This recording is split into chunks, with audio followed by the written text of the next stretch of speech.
Hello everyone, welcome to NEET पे जीत series. मैं हूं Aadesh from Learno hub, the free learning platform जहां आप पढ़ते हो maths, physics, chemistry and biology absolutely for free, only at learnohub.com।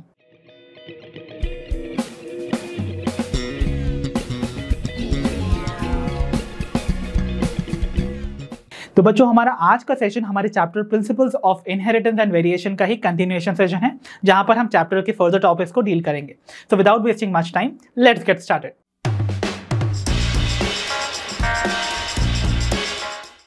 तो चलिए बच्चों, बिगिन करते हैं अपने आज के सेशन को with our very first topic for today, and that is mutations. I know, a very familiar term, आप सभी ने इसको अपने आसपास जरूर सुना होगा। बट आज के सेशन में हम जानने जा रहे हैं कि भाई म्यूटेशंस होते क्या हैं, कैसे ये आकर करते हैं और क्या इनके वेरियस टाइप्स हैं। इन सभी चीज़ों को जानेंगे, बट उससे पहले इसके बारे में थोड़ी सी बैकग्राउंड जान लेते हैं। तो म्यूटेशंस की जो फिनोमिना है बच्चों, उसके बारे में जानते हैं कि इसकी डिस्कवरी किसने की थी। सो म्यूटेशंस की फिनोमिना को डिस्कवर किया था सबसे पहली बार एक साइंटिस्ट ने, जिनका नाम है ह्यूगो डिवेरीज। तो ये वही ह्यूगो डिवेरीज हैं जो कि one of the rediscoverer of Mendel work भी थे। तो मेंडल का काम जब रीडिस्कवर हुआ था 1900 में, तो उन तीन साइंटिस्ट में से एक ह्यूगो डिवेरीज भी थे ऑफ होलैंड। सो ये वही साइंटिस्ट हैं जिन्होंने यहाँ पर म्यूटेशंस को डिस्कवर किया था in the plant evening primrose. अब ये जो इवनिंग प्राइमरोज है वो आपके सामने यहाँ पर प्रेजेंट है, और इस प्लांट का आपको साइंटिफिक नेम जानना बहुत इंपॉर्टेंट है। तो इवनिंग प्राइमरोज का जो साइंटिफिक नेम है that is ओएनोथेरा लेमार्कियाना।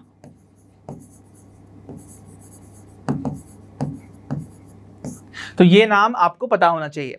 So whenever we are talking about evening primrose, that means we are talking about Oenothera lemarkiana. So Oenothera lemarkiana में ह्यूगो डिवेरीज ने डिस्कवर किया था फिनोमिना ऑफ म्यूटेशन। अब भाई मैं इतना कुछ बता चुका हूं, बट म्यूटेशन होते क्या हैं? तो म्यूटेशंस कहा जाता है चेंजेस को, सडन चेंजेस को, जो कि इनहेरिट हो जाते हैं। बट ऑब्वियसली इनहेरिट करने के लिए उन चेंजेस को आपके जेनेटिक मटीरियल के अंदर होना जरूरी है, बिकॉज एनीथिंग जो कि पास ऑन होता है पेरेंट्स से ऑफस्प्रिंग में, that is the genetic material. तो इसका मतलब कुछ सडन इनहेरिटेबल चेंजेस जब जेनेटिक मटेरियल में आ जाते हैं, उनको हम म्यूटेशंस बुलाते हैं।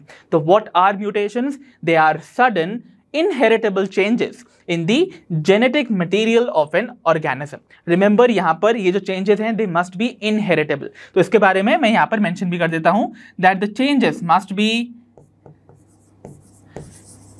इनहेरिटेबल, मतलब ये पास ऑन होने चाहिए from the parents to the offspring. But doesn't mean कि म्यूटेशंस हमेशा ही इनहेरिट हो, ठीक है। कुछ म्यूटेशन जो हैं वो सोमैटिक सेल्स में भी होते हैं, बॉडी सेल्स में भी होते हैं, and it does not mean कि वो हर बार ही ट्रांसमिट होंगे, ठीक है। ओके, सो यहां पर जब भी आपके जेनेटिक मटेरियल में कोई चेंज आएगा, genetic material most of the organism के केस में इट इज डीएनए, ठीक है। अब डीएनए में अगर कोई चेंज आने वाला है, तो डीएनए का एक सेगमेंट, दैट मींस हो सकता है जीन, जिसे हम बुलाते हैं ना, डीएनए का सेगमेंट, एक छोटा सा पोर्शन जो होता है वो जीन कहलाता है। अब अगर वो चेंजेस जीन में हुआ, तो उसकी वजह से इंडिविजुअल का जो जीनोटाइप है ऑब्वियसली वो चेंज हो जाएगा, बिकॉज जीनोटाइप जो ओरिजिनल था उसमें जब चेंज आया, तो अब वो म्यूटेशन अंडरगो करने की वजह से वो म्यूटेंट हो गया। तो यानी कि जो चेंज मिला आपको वो म्यूटेशन की वजह से, that is going to change the constitution of the gene, जिसकी वजह से genotype of the individual change होगा। अब जब किसी भी इंडिविजुअल का जीनोटाइप बदलता है, तो आपको पता है उसका आपको फिनोटाइप में भी चेंज देखने को मिलता है, बिकॉज जीनोटाइप ही तो डिटरमिन करता है the expression of the phenotype. तो जीनोटाइप चेंज तो फिनोटाइप चेंज हो जाएगा। तो इसका मतलब क्या हुआ यहां पर? It will result into the changes in the genotype and the phenotype of the organism. Clear है इतनी बात? इतनी बात हो जानी चाहिए अब तक क्लियर। और जब चेंजेस आते हैं, चेंजेस जो हैं, आई नो आप सभी को पता है, they are the law of nature. तो चेंजेस जब तक होते रहेंगे, और वो अकर ही करते हैं बेसिकली बिकॉज ऑफ म्यूटेशंस। तो इसका मतलब जब एक ही स्पीशीज के इंडिविजुअल्स में चेंजेस आते हैं, मोस्टली वो म्यूटेशंस की वजह से भी होंगे और रिकॉम्बिनेशंस की वजह से भी होंगे। तो इसका मतलब क्या हुआ? ये भी वन ऑफ द फैक्टर्स हैं जो कि कॉन्ट्रीब्यूट करते हैं अमंग द वेरिएशंस जो कि आपको देखने को मिलेंगे within the individuals of a species. तो इसका मतलब दे लीड टू वेरिएशंस। तो वेरिएशंस का कॉज सिर्फ रिकॉम्बिनेशन या क्रॉसिंग ओवर की फिनोमिना नहीं है, बट ऑल्सो म्यूटेशंस, ठीक है। तो म्यूटेशंस अलोंग विद रिकॉम्बिनेशन और crossing over leads to variations, ठीक है। इतनी बात क्लियर हो गई। So I hope the introduction to mutations is very clear. अब हम देखने वाले हैं म्यूटेशंस के टाइप्स को। तो यहां पर हम सबसे पहले देखने वाले हैं कि टाइप्स ऑफ म्यूटेशंस कौन कौन से हैं। तो अगर लेवल ऑफ अकरेंस की बात की जाए, जैसा कि मैंने आपको बताया म्यूटेशंस आपको जेनेटिक मटेरियल में देखने को मिलते हैं, राइट। अब जेनेटिक मटेरियल में चेंज हुआ तो भाई किस लेवल पे, क्योंकि हमें पता है जेनेटिक मटेरियल डीएनए है, बट वो आपको अलग अलग लेवल पे मिलेगा। उसका अगर हम छोटा सा सेगमेंट बात करें तो हम जीन की बात कर रहे हैं, अगर उसके हम सुपर कॉइल स्ट्रक्चर की बात कर रहे हैं तो क्रोमोसोम की बात कर रहे हैं। और क्रोमोसोम किसी इंडिविजुअल में एक तो होता नहीं है, एक पूरा का पूरा सेट प्रेजेंट होगा, राइट, बल्कि 2 सेट्स प्रेजेंट होते हैं एक डिप्लॉइड ऑर्गेनिज्म में। तो यहाँ पर किस लेवल ऑफ अकरेंस पे म्यूटेशन देखने को मिल रहा है, उसके बेसिस में हमें 3 टाइप की कैटेगरीज मिलती हैं ऑफ द म्यूटेशंस। कौन कौन सी वो कैटेगरीज हैं, आइए देखते हैं। सबसे पहला है द जीन म्यूटेशन और द पॉइंट म्यूटेशंस।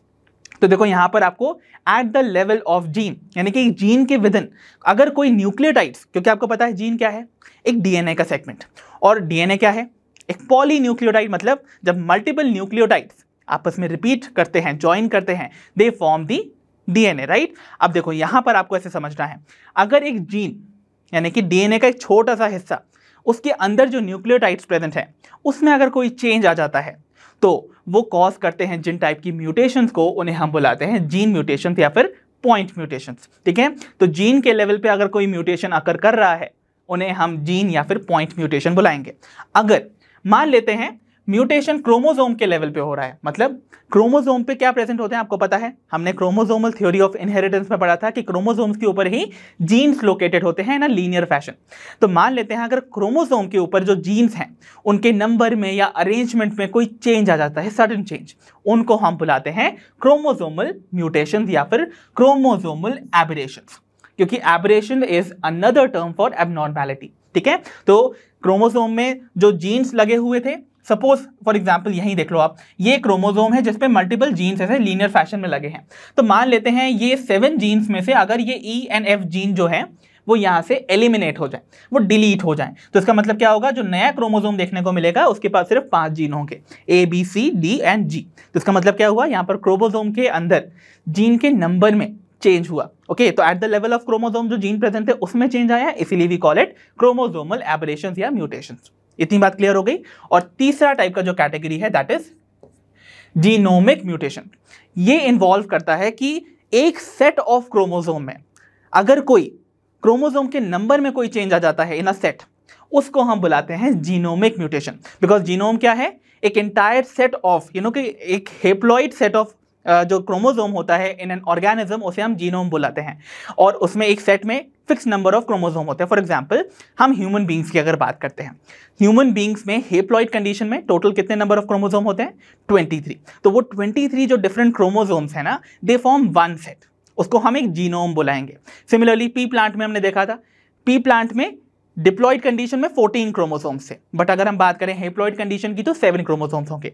तो मतलब क्या हुआ, एक पी प्लांट के जीनोम में 7 डिफरेंट क्रोमोसोम्स हैं जो कि एक सेट बना रहे हैं, जो कि कहां से कंट्रीब्यूट हुआ होगा, from the one of the parent, right. तो इसका मतलब जीनोम क्या होता है, it represent the haploid set of the chromosomes, right. और अगर एक सेट के अंदर जो क्रोमोसोम्स प्रेजेंट हैं या फिर इन टोटल सेट्स में ही कुछ नंबर ऑफ क्रोमोसोम में चेंज आ जाता है, मतलब सेट के अंदर प्रेजेंट क्रोमोसोम में अगर कोई चेंज हो जाए नंबर में, या फिर ऑल टुगेदर सेट का नंबर ही बढ़ या घट जाए, तो उसको भी हम लोग कंसिडर करते हैं under the category of genomic mutations. So I know आप सभी को अभी थोड़ी सी दिक्कत हो रही होगी, but we'll try to figure it out with the help of further detailings. तो आगे की जो स्लाइड्स होंगी वहां पर हम डिटेल में समझेंगे। तो देखो यहाँ पर नॉर्मली आपको पता है, एक किसी भी इंडिविजुअल में आपको नंबर ऑफ क्रोमोसोम्स मिलते हैं, फिक्स नंबर। फॉर एग्जांपल यहाँ पर आपको 3 डिफरेंट टाइप के क्रोमोसोम्स मिल रहे हैं, और ये भी हर क्रोमोसोम की नॉर्मली आपको 2-2 कॉपी देखने को मिलती है, बिकॉज एक डिप्लॉइड ऑर्गेनिज्म में हर क्रोमोसोम की 2 कॉपी है। लेट्स इमेजिन कि ये क्रोमोसोम नंबर 1 है जो ब्लू से दिखाई जा रहे हैं, ये क्रोमोसोम नंबर 2 है, और ये क्रोमोसोम नंबर 3 है, ठीक है। और नॉर्मल कंडीशन में, डिप्लॉइड कंडीशन में हर क्रोमोसोम की 2-2 कॉपी होती है, और हर कॉपी को हम एक होमोलोगस पार्टनर बुलाते हैं। तो ये क्रोमोसोम नंबर 3 के 2 होमोलोगस क्रोमोसोम्स हैं, ये क्रोमोसोम नंबर 2 के 2 होमोलोगस क्रोमोसोम हैं। बट यहाँ देखो, ये जो क्रोमोसोम नंबर 1 है उसमें 2 कॉपीज के बजाय 3 कॉपीज प्रेजेंट है। तो एक सेट के अंदर जो 3 क्रोमोसोम थे उनमें से एक क्रोमोसोम की 2 की बजाय 3 कॉपी हैं, तो number of chromosomes in a set has changed. इसीलिए इस कंडीशन को हम एक तरीके का म्यूटेशन ही मानते हैं, and that is under the category of genomic mutation. So I hope आपको जीनोमिक म्यूटेशंस के बारे में भी बेसिक इंफॉर्मेशन अब क्लियर हो गई होगी। बट आगे हम एक एक करके इन सभी टाइप के म्यूटेशंस को डिटेल में कवर करेंगे और इनके बीच के डिफरेंसेस को भी समझेंगे। तो चलिए बच्चों बिगिन करते हैं with our very first broad category of mutations के साथ, विच आर द जीन और द पॉइंट म्यूटेशंस। अब देखो नाम बता रहा है जीन म्यूटेशन, मतलब क्या होगा, यहाँ पर आपको म्यूटेशंस या फिर सडन इनहेरिटेबल चेंजेस देखने को मिलेंगे eight the level of a gene. मतलब जीन के विद इन, आपको पता है ना एक जीन क्या है, डीएनए का एक छोटा सा हिस्सा है। तो एक जीन के अंदर क्या प्रेजेंट होंगे, द न्यूक्लियोटाइड्स, इजंट इट। तो जब न्यूक्लियोटाइड्स के सीक्वेंस में उनका जो अरेंजमेंट है या उनका जो नंबर है उसमें कोई चेंज आ जाता है, they all come under the gene और द पॉइंट म्यूटेशन। ठीक है, तो यहाँ पर क्या होने वाला है, जीन और पॉइंट म्यूटेशन इंक्लूड करने वाले हैं उन चेंजेस को जो कि आपको देखने को मिलेंगे इन द नंबर और the arrangement of nucleotides in a gene. ठीक है, तो एक जीन के अंदर न्यूक्लियोटाइड्स के सीक्वेंस या अरेंजमेंट और द नंबर में अगर कोई चेंज आता है, they will all be considered under the gene mutations.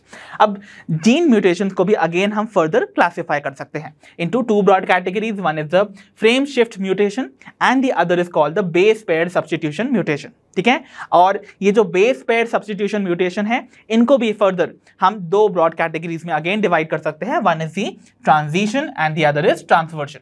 तो आइए इन various sub types of the gene mutations को भी हम डिटेल में समझते हैं। तो चलिए बच्चों बिगिन करते हैं with our very first type of gene mutation, जिसे हम बुलाते हैं द फ्रेम शिफ्ट म्यूटेशन। अब इस टाइप के म्यूटेशन को हम फ्रेम शिफ्ट ही क्यों बुलाते हैं, उसको मैं आपको बस थोड़ी ही देर में समझाऊंगा। उससे पहले आपको इसका कॉज जानना होगा। देखो ये जो टाइप का म्यूटेशन है, आपको पता है ये एक जीन म्यूटेशन है, राइट, मतलब ये जीन के लेवल पे अकर कर रहा है, इजंट इट। ठीक है, अब अगर ये जीन के लेवल पे अकर कर रहा है और जीन के लेवल पे क्या मिलता है आपको, सिर्फ न्यूक्लियोटाइड्स का सीक्वेंस, राइट। अब यहां अगर कोई चेंज न्यूक्लियोटाइड के सीक्वेंस में अकर करता है, may be because of addition of a new nucleotide या फिर डिलीशन की वजह से, तो मान लेते हैं एक डीएनए का स्ट्रेच है जिसपे न्यूक्लियोटाइड्स एक स्पेसिफिक सीक्वेंस में अरेंज्ड है। अब मान लो इस सीक्वेंस में से मैं एक न्यूक्लियोटाइड या एक से ज़्यादा न्यूक्लियोटाइड्स को डिलीट कर दूं या फिर नए न्यूक्लियोटाइड्स को बीच में इंसर्ट कर दूं, तो उसकी वजह से क्या होगा, the message is going to change, या फिर जो यहाँ पर न्यूक्लियोटाइड का सीक्वेंस है ना वो चेंज हो जाएगा और वो कॉज करता है द फ्रेम शिफ्ट म्यूटेशन। तो basically this type of mutation occurs due to addition और डिलीशन ऑफ वन और more nucleotides within a gene. ठीक है, और इस वजह से जो रीडिंग फ्रेम होता है ऑफ द जेनेटिक मैसेज वो एक तरह से चेंज हो जाता है। अब देखो यहाँ पर बात सब कुछ जीन के लेवल पे हो रही है, तो थोड़ा जीन की सिग्निफिकेंस भी समझ लो। जीन क्या है, डीएनए का एक छोटा सा हिस्सा है, इतनी बात क्लियर है ना। ओके, डीएनए का एक छोटा सा हिस्सा जो कि स्पेसिफिक प्रोटीन के सिंथेसिस को कंट्रोल करता है, और वो प्रोटीन जो है वो हमारे ट्रेट के एक्सप्रेशन को कंट्रोल करता है। तो मतलब हमारी बॉडी में जो भी कैरेक्टर के जो भी ट्रेट्स हैं उनको कंट्रोल करने की जो इन्फॉर्मेशन है वो कोडेड होती है इनसाइड अ जीन। ठीक है, और बेसिकली हम डीएनए भी कह सकते हैं, बट डीएनए का एक छोटा सा हिस्सा जो है दैट इज द जीन, जिसमें वो इन्फॉर्मेशन स्पेसिफिकली कोडेड है। तो आपको क्या याद रखना है, जीन क्या है, it is a part of the DNA. अब यहां पर मैं एक छोटी सी इंफॉर्मेशन आपको बताने जा रहा हूं जो कि इंपॉर्टेंट है, और ये हमारी फाउंडेशन ले करेगी for the next chapter, that is molecular basis of inheritance. देखो you must know very well कि हमारे पास हमारा जो जेनेटिक मटीरियल है दैट इज डीएनए। ठीक है, अब जो डीएनए है उसका अंदर आपको डिफरेंट जीन्स मिलते हैं, राइट, वही स्पेसिफिक जो उसका छोटे छोटे सेगमेंट्स हैं उनको हम जीन बुलाएंगे। तो डीएनए के पास इंफॉर्मेशन कोडेड है। ठीक है, अब देखो क्या होगा, ये डीएनए क्या करेगा, उस इंफॉर्मेशन को एक एमआरएनए के फॉर्म में ट्रांसक्राइब करता है। ठीक है, तो क्या करने वाला है, ये इसको एक एमआरएनए के फॉर्म में ट्रांसक्राइब कराएगा। अब इस प्रोसेस को हम नाम देंगे ट्रांसक्रिप्शन। क्या बोलेंगे हम, ट्रांसक्रिप्शन, यानी कि स्क्रिप्ट का चेंज होना, मॉलिक्यूल चेंज हो गया, डीएनए से आरएनए में कन्वर्ट हो गया। ठीक है, अब देखो क्या होगा, ये जो एमआरएनए बना है, नाउ दिस एमआरएनए इसने क्या किया, डीएनए की लैंग्वेज को अपने में चेंज कर दिया, यानी कि लैंग्वेज चेंज हो गई। अब जेनेटिक कोड यहां पर प्रेजेंट है। ठीक है, जो भी यहां पर इंफॉर्मेशन जेनेटिक मैसेज प्रेजेंट है, अब उसको ट्रांसलेट किया जाएगा, और उस ट्रांसलेशन के बाद क्या बनेंगे, अमाइनो एसिड्स, और वो अमाइनो एसिड्स पेप्टाइड लिंकेज के थ्रू ज्वाइन होंगे फॉर्मिंग अ प्रोटीन, और वो प्रोटीन जब इंटरैक्ट करते हैं they form our specific trait. So remember this thing कि ये जो एमआरएनए बना है this will be now translated, क्योंकि एमआरएनए पे क्या प्रेजेंट है, द जेनेटिक मैसेज और the coded information for the specific trait. तो इसका मतलब क्या हुआ, ये अंडरगो करेगा नाउ ट्रांसलेशन, और ट्रांसलेशन से क्या बनेगा, mRNA से प्रोटीन बनेगा। और फर्दर ये जो प्रोटीन है ये जब इंटरैक्ट करेंगे so they will form a specific trait. तो ये आपको सीक्वेंस याद रखना है, ठीक है। तो जैसा कि मैंने आपको बता दिया, यहां पर डीएनए और एमआरएनए के लेवल पे देयर इज अ मैसेज, और बेसिकली जेनेटिक मैसेज या फिर एक कोडेड इंफॉर्मेशन है जिसको कि हमें क्या करना होता है, डिकोड करना होता है, ताकि हमें सीक्वेंस ऑफ अमाइनो एसिड पता चल सके, राइट। तो मतलब एमआरएनए पे जो भी सीक्वेंस ऑफ न्यूक्लियोटाइड्स प्रेजेंट होगा वो डिटरमिन करेगा कि कौन सा अमाइनो एसिड्स प्रेजेंट होगा किस सीक्वेंस में, और अमाइनो एसिड का जो स्पेसिफिक सीक्वेंस है वो डिसाइड करेगा कौन सा प्रोटीन बनेगा, और प्रोटीन फर्दर क्या करेंगे, they will express to form the specific trait, ठीक है। अब देखो आई नो ये सब चीजें बड़ा कॉम्प्लिकेटेड लग रहा होगा, और इसका फ्रेम शिफ्ट से क्या लेना देना है उसको हम यहां समझने वाले हैं now. So what is going to happen, इन दो पॉइंट्स को समझने से पहले एक छोटा सा गेम ले लेते हैं। मैं आपके लिए यहां पर एक छोटा सा गेम डिजाइन किया हूं। तो देखो यहां पर ना आपके सामने भी मैंने एक मैसेज दे रखा है, ये जेनेटिक मैसेज नहीं है, इट्स अ सिंपल मैसेज। अब ये जो मैसेज है ना बच्चों, the rule for specifically determining the message is the fact कि आपको ना इस सीक्वेंस ऑफ अल्फाबेट्स को इंटरप्रेट करना है, और इंटरप्रेट कुछ ऐसे करना है कि हर 3 जो अल्फाबेटिकल लेटर्स हैं in this message they need to be read as one word, ठीक है। मतलब यहां पर इसको ऐसे देखिए, ये जो फर्स्ट 3 आपको अल्फाबेट देखने को मिल रहे हैं THE, उनको हम रीड करके एक वर्ड की तरह रीड करने वाले हैं।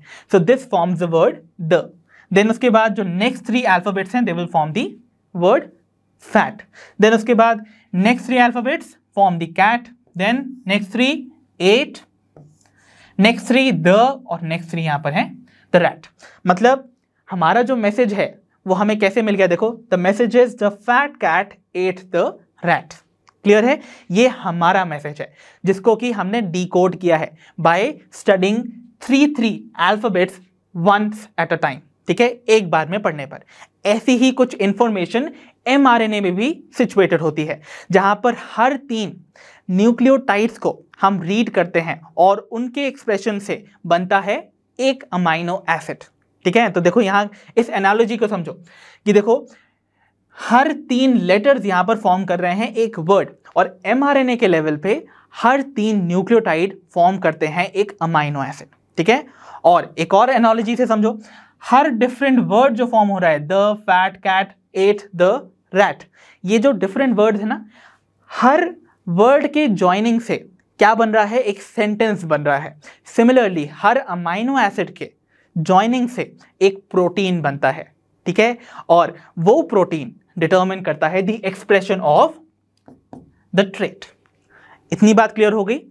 बट अब हम समझेंगे कि यहां पर कि फ्रेम शिफ्ट म्यूटेशन कैसे आकर करेगा, और अगर अगर करता है यानी कि एक या एक से ज्यादा न्यूक्लियोटाइड एडिशन, मतलब उसका एडिशन हो जाता है, इंसर्शन हो जाता है, या अगर वो डिलीट हो जाता है तो क्या इफेक्ट आने वाला है। तो यहां पर इसी मैसेज में लेट अस सपोज कि मैंने यहां पर डिलीट कर दिया है, या फिर लेट सपोज मैंने ऐड कर दिया है एक अल्फाबेटिकल लेटर R। तो अगर अब हम इस मैसेज को फिर से डिकोड करने की कोशिश करें by studying again the 3 letters each eight a time, तो देखो क्या बनेगा। क्या यहां पर पहला वर्ड सेम रह रहा है द, ठीक है। फिर देखो यहां पर फैट भी ठीक है। अब देखो यहां पर तीसरा जो वर्ड आएगा that is formed car, not the cat. उसके बाद जो नेक्स्ट 3 हैं that is forming tat which is no word like that, right. तो इसका मतलब ये एक नॉनसेंस सीक्वेंस है। देन अगेन यहां पर देखो ETH will be there, then era would be there. तो देखो अगर अब आप इन वर्ड्स को रीड करते हो तो यहां इन वर्ड्स का जो मैसेज है वो चेंज नहीं हो गया। The original message was the fat cat ate the rat, but एक सिंगल अल्फाबेट के एडिशन से the message has changed significantly. So does happen when एक न्यूक्लियोटाइड इंसर्ट हो जाता है इन दी mRNA। ठीक है, या फिर डीएनए के लेवल पे ही, क्योंकि डीएनए से ही तो एमआरएनए बना। तो एक सिंगल न्यूक्लियोटाइड भी अगर ऐड हो जाएगा तो उसकी वजह से जो जेनेटिक मैसेज है वो ड्रास्टिकली चेंज हो जाएगा। अब जैसे यहाँ पर एक सिंगल वर्ड के एडिशन से वर्ड चेंज हो जा रहा है, वैसे ही वहाँ पर अमाइनो एसिड चेंज हो जाएगा, और अमाइनो एसिड चेंज हो जाएगा तो प्रोटीन चेंज हो जाएगा, और प्रोटीन चेंज होगा तो ट्रेट का एक्सप्रेशन भी चेंज हो जाएगा। क्लियर हो गई इतनी बात? ऐसा ही कुछ हो सकता था अगर मैंने इन्हीं सेंटेंस के जो लेटर्स हैं उसमें से एक लेटर को डिलीट कर दिया होता। फॉर एग्जाम्पल यहाँ ये वाली कंडीशन देखो, सपोज अगर मैंने ये एच वाला वर्ड ही या ये जो एच वाला जो लेटर है इसको ही एलिमिनेट कर दिया होता तो क्या होता? तो देखो यहां पर अगर ये एच हट गया तो अब इसको हम रीड करेंगे एज टेफ, है ना। जो नेक्स्ट थ्री फर्स्ट थ्री जो यहां पर लेटर्स आएंगे they are going to be TEF, then उसके बाद एटीसी, इस तरीके से एटीए एंड सो ऑन। तो आप देखोगे again this will again change the words in the sentence, और उसकी वजह से the genetic message is going to be changed again. तो इसका मतलब क्या हुआ? अगर हम एक सिंगल वर्ड के एडिशन कर रहे हैं, लेटर का एडिशन कर रहे हैं, डिलीशन कर रहे हैं, उसकी वजह से हमारा मैसेज चेंज हो रहा है। इसी तरह से अगर हम एक न्यूक्लियोटाइड को ऐड या डिलीट करते हैं इन दी सीक्वेंस ऑफ द डीएनए और द एमआरएनए, तो उसकी वजह से हमारा जो जेनेटिक मैसेज है वो भी चेंज हो जाता है, बिकॉज जो रीडिंग फ्रेम होता है ना वो शिफ्ट हो जाता है। ठीक है ना। तो यहां पर देखो क्या हुआ था, यहां पर एक सिंगल वर्ड के सिंगल या अल्फाबेट के एडिशन से जो टी है ना वो इधर आगे शिफ्ट हो गया, it has shifted to right.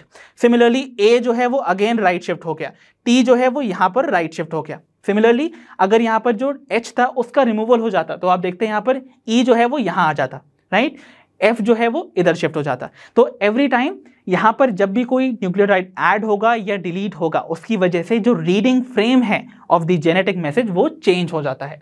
इतनी बात क्लियर हो गई, राइट? फाइन। और उसकी वजह से अगर रीडिंग फ्रेम चेंज हो जाएगा जेनेटिक मैसेज का तो कॉन्सिक्वेंटली जो सीक्वेंस ऑफ अमाइनो एसिड्स थे वो चेंज हो जाएंगे ऑन द प्रोटीन, और प्रोटीन के अगर अमाइनो एसिड चेंज हो गए तो प्रोटीन चेंज हो गया, और प्रोटीन अगर चेंज हो गया तो ट्रेट भी चेंज हो जाएगा। इतनी बात क्लियर है? तो यहां पर जितना भी मैंने यहां पर एग्जांपल लिया था, this was just an analogy for you to understand. Now we will try to see कि कैसे एडिशन या डिलीशन से चेंजेस मिलते हैं इन द न्यूक्लियोटाइड सीक्वेंस। तो let us try to understand this कि सपोज आपके पास एक जीन का सेगमेंट है जिसमें जो सीक्वेंस ऑफ न्यूक्लियोटाइड्स हैं वो आपके सामने कुछ ऐसे हैं, ठीक है। तो मान लेते हैं कि हमने एक न्यूक्लियोटाइड को ही डिलीट कर दिया। तो देखो यहां पर भी वही सेम रूल चलेगा।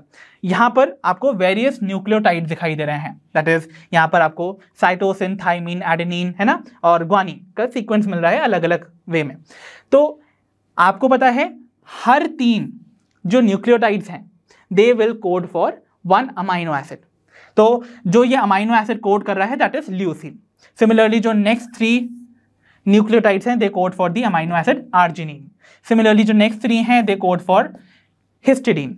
अगले 3 कोड करते हैं फॉर अमाइनो एसिड सेरीन। और आई नो अभी आपको ये सब दिक्कत कर रहे होंगे दीज नेम्स, बट आगे जो मॉलिक्यूलर बेसिस ऑफ इनहेरिटेंस वाला चैप्टर है उसमें जब हम जेनेटिक कोड पढ़ेंगे तो हम सारे अमाइनो एसिड्स को भी देखेंगे। ओके, तो अभी के लिए इतना समझ लीजिए कि हर 3 न्यूक्लियोटाइड जो है वो क्या कर रहा है, स्पेसिफिक अमाइनो एसिड को कोड कर रहा है। और ये कौन सा सीक्वेंस कौन से अमाइनो एसिड को कोड करता है उसको हम जेनेटिक कोड में पढ़ते हैं नेक्स्ट चैप्टर में। अभी के लिए बस इतना समझ लीजिए। नाउ इमेजिन अगर मैंने ये ए वाला जो न्यूक्लियोटाइड है यानी कि एडेनिन को यहां से डिलीट कर दिया, डिलीट, बिकॉज हम यहां पर डिलीशन का इफेक्ट देखने वाले हैं। तो what is going to happen, अब आप देखोगे जो ये वाला न्यूक्लियोटाइड डिलीट हुआ है उसकी वजह से जो बाकी के राइट साइड की तरफ जितने भी न्यूक्लियोटाइड्स हैं वो लेफ्ट की तरफ शिफ्ट हो जाएंगे। तो ए हटा तो जी इधर शिफ्ट हो गया, अब ये वाला जी इधर शिफ्ट हो गया, ये वाला सी इधर शिफ्ट हो गया, और यहां पर देखो ए इधर शिफ्ट हो गया, टी इधर हो गया, ये वाला टी इधर हो गया। तो देखा आपने जो पूरा रीडिंग फ्रेम था ना वो लेफ्ट साइड की तरफ शिफ्ट हो गया। तो उसकी वजह से अब हम फिर से अगर 3 न्यूक्लियोटाइड्स को रीड करेंगे तो देखो यहाँ पर CTA तो सेम दिख रहा है क्योंकि यहाँ पर इससे पहले तक कोई चेंज नहीं हुआ था, चेंज यहाँ आकर किया। तो अब देखो जो नेक्स्ट यहाँ कॉम्बिनेशन मिलेगा 3 न्यूक्लियोटाइड्स का that is going to be GGC and not AGG। Okay, और अगर यहाँ पर न्यूक्लियोटाइड का सीक्वेंस चेंज हुआ तो जो कोडिंग अमाइनो एसिड है वो भी चेंज हो जाएगा। तो मतलब जो ओरिजिनल आर्जिनिन था अब वो यहां पर ग्लाइसिन से रिप्लेस हो जाएगा, ठीक है। सिमिलरली अगर यहाँ पर CAT था तो अब ये ATT बन गया, और यहाँ पर जो ATT जिस अमाइनो एसिड को कोड करता है दैट इज आइसोल्यूसिन। तो देखो ओरिजिनली हिस्टिडीन बन रहा था ओरिजिनल, अगर आपका DNA मॉलिक्यूल जो है वो ट्रांसक्राइब होता और ट्रांसलेट होता इनटू अ प्रोटीन, बट यहाँ पर आइसोल्यूसिन अमाइनो एसिड प्रेजेंट होगा। और इस तरीके से आपको क्या मिल रहेगा, हर बारी अमाइनो एसिड का सीक्वेंस चेंज हो जाएगा because the reading frame has been shifted towards left. So बात क्लियर हो गई कि कैसे एक न्यूक्लियोटाइड के डिलीशन की वजह से भी आपको यहाँ पर अमाइनो एसिड का जो सीक्वेंस है इन अ प्रोटीन वो चेंज नजर आएगा, और प्रोटीन का अगर कोई चेंज अगर करता है अमाइनो एसिड के लेवल पे तो प्रोटीन चेंज हो जाता है, और प्रोटीन क्या करता है, ट्रेट को कंट्रोल करता है, तो ऑब्वियसली ट्रेट भी यहाँ पर चेंज हो जाएगा। Next we will see the change जो कि अकर करेगा due to insertion of a nucleotide. अब देखो यहाँ पर भी अगेन वही same stretch of gene present है, क्लियर है इतनी बात। अब मान लेते हैं कि हमने इस पर्टिकुलर पोजीशन पे एक नया न्यूक्लियोटाइड ऐड करवा दिया विच इज ग्वानिन, ठीक है।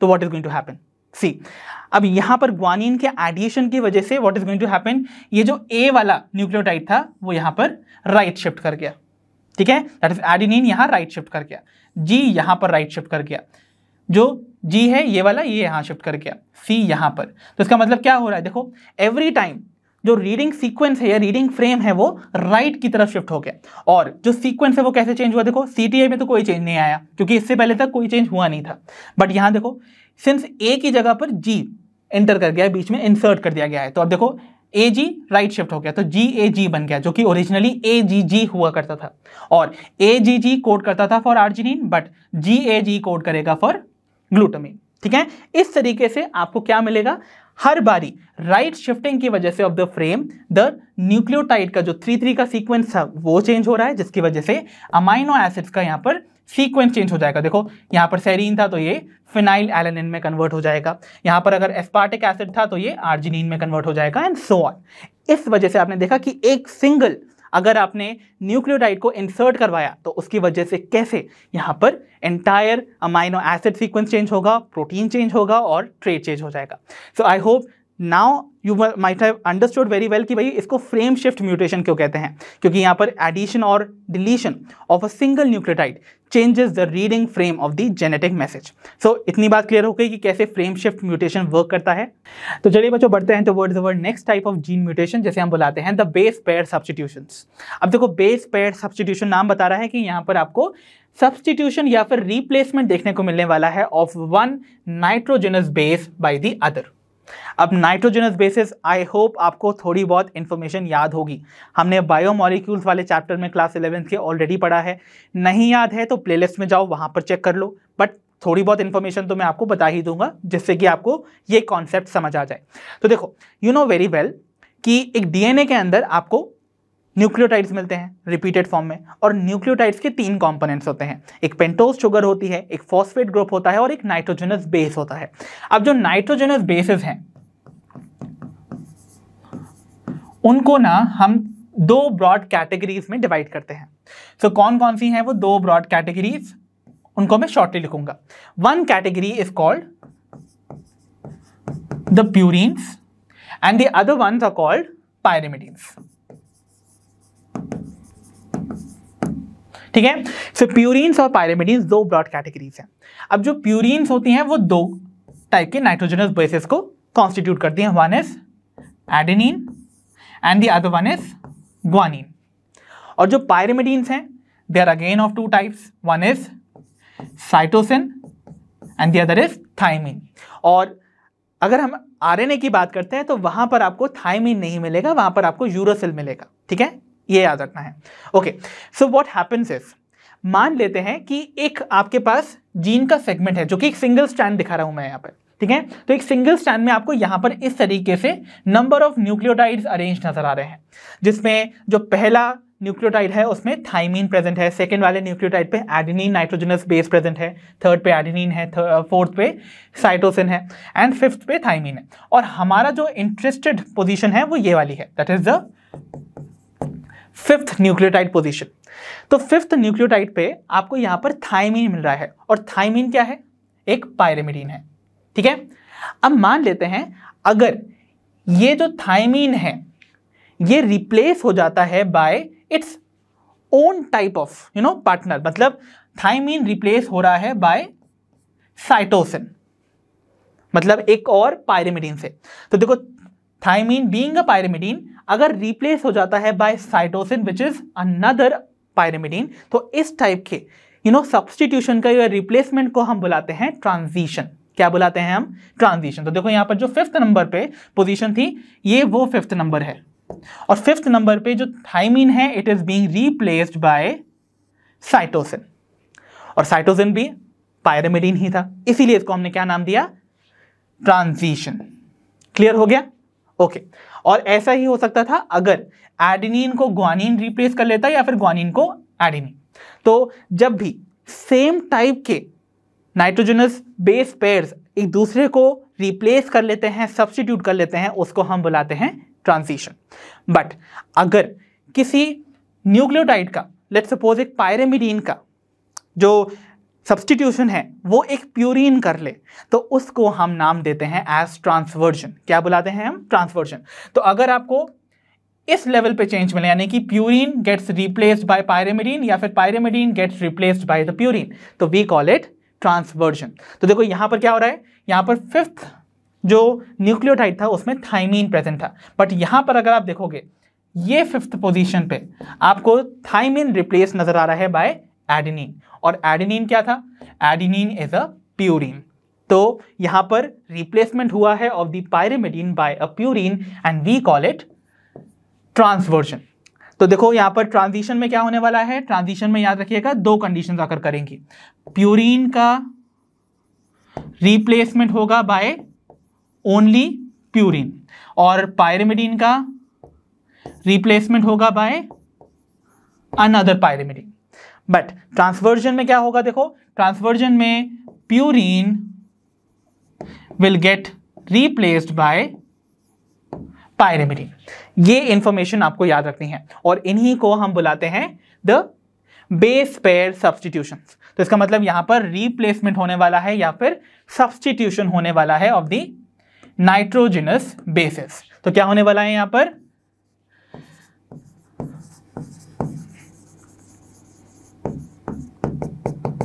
सब्स्टिट्यूशन। अब इसको हम बड़ा ही इंटरेस्टिंग सी एनालॉजी ले सकते हैं। मान लेते हैं कि आपकी स्कूल में आपके बायोलॉजी टीचर एब्सेंट हैं, और अगर उस बायोलॉजी टीचर के पीरियड को सब्स्टिट्यूट करने के लिए जो दूसरी टीचर आती है वो भी एक बायोलॉजी टीचर है, तो उसको हम क्या बुलाएंगे? उसको हम बुलाएंगे ट्रांजिशन, क्योंकि बायोलॉजी टीचर को रिप्लेस किया बायो टीचर ने ही। बट मान लेते हैं बायो टीचर एब्सेंट थी और उसका जो सब्स्टिट्यूशन है उसको रिप्लेस किया, उसको सब्स्टिट्यूट किया एक, आप कह सकते हो स्पोर्ट्स टीचर ने, तो आपकी तो बल्ले ही बल्ले। तो इसका मतलब वो वाला जो आपको चेंज देखने को मिला that is going to be called transversion. तो मतलब एक बायो टीचर को अगर एक स्पोर्ट्स टीचर ने रिप्लेस किया या फिर सब्स्टिट्यूट किया तो वो एनालॉजी ली जा सकती है with transversion. So I hope the concept of base pair substitutions is very clear. तो चलिए बच्चों बढ़ते हैं towards our next broad category of mutations की तरफ, which are the chromosomal aberrations, या फिर जिन्हें हम क्रोमोसोमल म्यूटेशन बुलाते हैं, और एबरेशन वर्ड का मतलब एबनॉर्मैलिटी होगा। तो यहाँ पर क्रोमोसोम के लेवल पे आपको कुछ सडन चेंजेस मिलेंगे, और क्रोमोसोम पे अगर कोई चेंज हो रहा है तो आपको याद रखना है क्रोमोसोम पे क्या प्रेजेंट होते हैं? जीन्स। तो इसका मतलब क्रोमोसोम पे प्रेजेंट जो जीन्स हैं या तो उनके नंबर या फिर अरेंजमेंट में कोई चेंज होने वाला है। So they involve changes in number और the arrangement of genes on a chromosome. Clear हो गई इतनी बात? अब देखते हैं इनके वेरियस टाइप को। तो देखो यहां पर सबसे पहला जो टाइप ऑफ क्रोमोसोमल एबरेशन है which is going to be called as duplication. अब देखो डुप्लीकेशन क्या है, नाम बता रहा है something is going to get duplicated. तो मान लेते हैं ये एक ओरिजिनल क्रोमोसोम है, and you know very well chromosome पे जीन्स लोकेटेड होते हैं इन अ लीनियर फैशन। तो अगर ये एक क्रोमोसोम है जिसपे आपको ये वेरियस जीन्स मिल रहे हैं, that is A, B, C, D, E, F and G, तो यहाँ पे ये 7 genes are going to be located linear fashion में। मान लेते हैं इनमें से ये जो आपका 5th और 6th नंबर का जीन है that is E and F, अगर ये डुप्लीकेट करके उसी क्रोमोसोम में फिर प्रेजेंट हो जाए तो क्या होने वाला है? देखो तो यहां पर आपको क्या मिलेगा, ये देखो यहां पर ये डुप्लीकेट किया और वापस से रिप्लेस्ड हो गया इसी क्रोमोसोम पे। तो क्रोमोसोम पे पहली चीज तो क्या हो रहा है, नंबर ऑफ जीन्स इंक्रीज कर गए, है ना। तो यहां पर क्या हुआ, देखो दो जीन्स का जो ये ब्लॉक था वो डुप्लीकेट किया और री एडेड हो गया, तो यहाँ पर नंबर ऑफ जीन्स इंक्रीज हो गए, साथ ही साथ यहाँ पर जो सीक्वेंस है वो भी चेंज हो गया, because original sequence was ABCDEFG, अब यहाँ पर ABCDEF एंड देन G, ठीक है, ये सीक्वेंस चेंज हो गया। तो यहाँ पर change in number is mainly going to be basically important. Even यहाँ पर देखो डिलीशन में क्या होगा, डिलीशन जो नेक्स्ट टाइप का यहाँ पर क्रोमोसोमल एब्रेशन है, उसमें अगेन ये ओरिजिनल हमारा क्रोमोसोम है, जिसमें ये ENF जो जीन है वो यहाँ पर लेट सपोज डिलीट हो जाते हैं। मतलब अगर वो डिलीट हो जाएंगे तो जो नया क्रोमोसोम मिलेगा वो ओरिजिनल क्रोमोसोम से छोटा होगा, ठीक है, और उसमें इस बार 7 जीन्स के बजाय ओनली 5 जीन्स प्रेजेंट होंगे, because E and F have been eliminated और डिलीटेड। तो यहाँ पर सीक्वेंस होगा ABCD एंड G। तो यहाँ पर देखो डिलीशन हो गया 2 जीन्स का। तो इन दोनों टाइप के जो क्रोमोसोमल एब्रेशंस हैं उसमें स्पेसिफिकली आपको क्या मिल रहा है, यहाँ पर स्पेसिफिक जो कैरेक्टरिस्टिक चेंज है that is change in number. तो यहां पर स्पेसिफिकली आपको change in number of genes मिलेगा, ये आपको याद रखना है। क्लियर है इतनी बात, इसमें कोई प्रॉब्लम नहीं होनी चाहिए, ठीक है। और ऑब्वियसली जब नंबर चेंज होगा तो definitely the sequence of the genes on the chromosome भी चेंज हो जाएगा। तो अब यहां पर ABCD और G आ जाएगा, ENF हट गया है, ठीक है। सो ये तो हो गए 2 टाइप के क्रोमोसोमल एब्रेशंस। आइए देखते हैं नेक्स्ट कैटेगरी। अब नेक्स्ट कैटेगरी में आते हैं आपके पास इन्वर्जन। अब इन्वर्जन क्या है बच्चों, इन्वर्ट कर देना, उल्टा कर देना। तो यहां पर कुछ उल्टा होने वाला है। अब कैसे उल्टा होगा, देखो लेट अस ट्राई टू सी। यहां पर वही ओरिजिनल हमारे पास क्रोमोसोम प्रेजेंट है, वही 7 जीन्स प्रेजेंट है। अब क्या होने वाला है, मान लेते हैं there is going to be a block of this chromosome जिसपे प्रेजेंट जो जीन्स हैं वो यहां पर क्या करेंगे, 180 डिग्री से रोटेट कर जाएंगे और इन्वर्ट हो जाएंगे, पूरी तरह से उलट हो जाएंगे, मींस उल्टे हो जाएंगे। तो यहां पर क्या होने वाला है, सीक्वेंस देखो क्या हो रहा है। देखो यहाँ पर DENF, ये जो 3 जीन्स है ना, ये वाला जो सेगमेंट है क्रोमोसोम का ये ब्रेक करेगा और उसके बाद ऐसे घूम के 180 डिग्री से ये वापस से प्लेस हो जाएगा। तो क्या होगा, देखो ये जो F यहाँ पर राइट मोस्ट साइड पे प्रेजेंट था वो यहाँ पर इधर आ जाएगा लेफ्ट मोस्ट साइड पे। यहाँ पर इस ब्लॉक में E जो बीच में था वो बीच में ही रहेगा और जो इस ब्लॉक का D वाला जो लेफ्ट मोस्ट साइड पे जीन प्रेजेंट था वो राइट मोस्ट पे आ जाएगा। तो ऐसे में क्या होगा, देखो यहाँ पर जो सीक्वेंस ऑफ जीन्स हैं ऑन द क्रोमोसोम वो चेंज हो रहा है, ना कि नंबर। नंबर सेम रहा but the sequence has changed. क्यों, क्योंकि अब आप पढ़ोगे इसको ऐसे ABCFED एंड देन C, ठीक है। इसको हम इन्वर्जन बुलाते हैं। अब ये जो चेंज हुआ है this is by 180 degree rotation. और ये जो आपके इन्वर्जन है इनको भी हम 2 टाइप के बुलाते हैं। तो देखो ये वाला जो आपको चेंज मिला ना, ये जो इन्वर्जन या रोटेशन देखने को मिला, इसमें सेंट्रोमियर इन्वॉल्व नहीं था। अगर सेंट्रोमियर इन्वॉल्व नहीं है, let me write that down, अगर सेंट्रोमियर इन्वॉल्व नहीं होता है then we call this as paracentric. तो ये पैरासेंट्रिक इन्वर्जन है। बट अगर सेंट्रोमियर भी इन्वॉल्व होता इस शिफ्टिंग में या फिर इस रोटेशन में, तो अगर सेंट्रोमियर इन्वॉल्व होता तो इसको हम नाम देते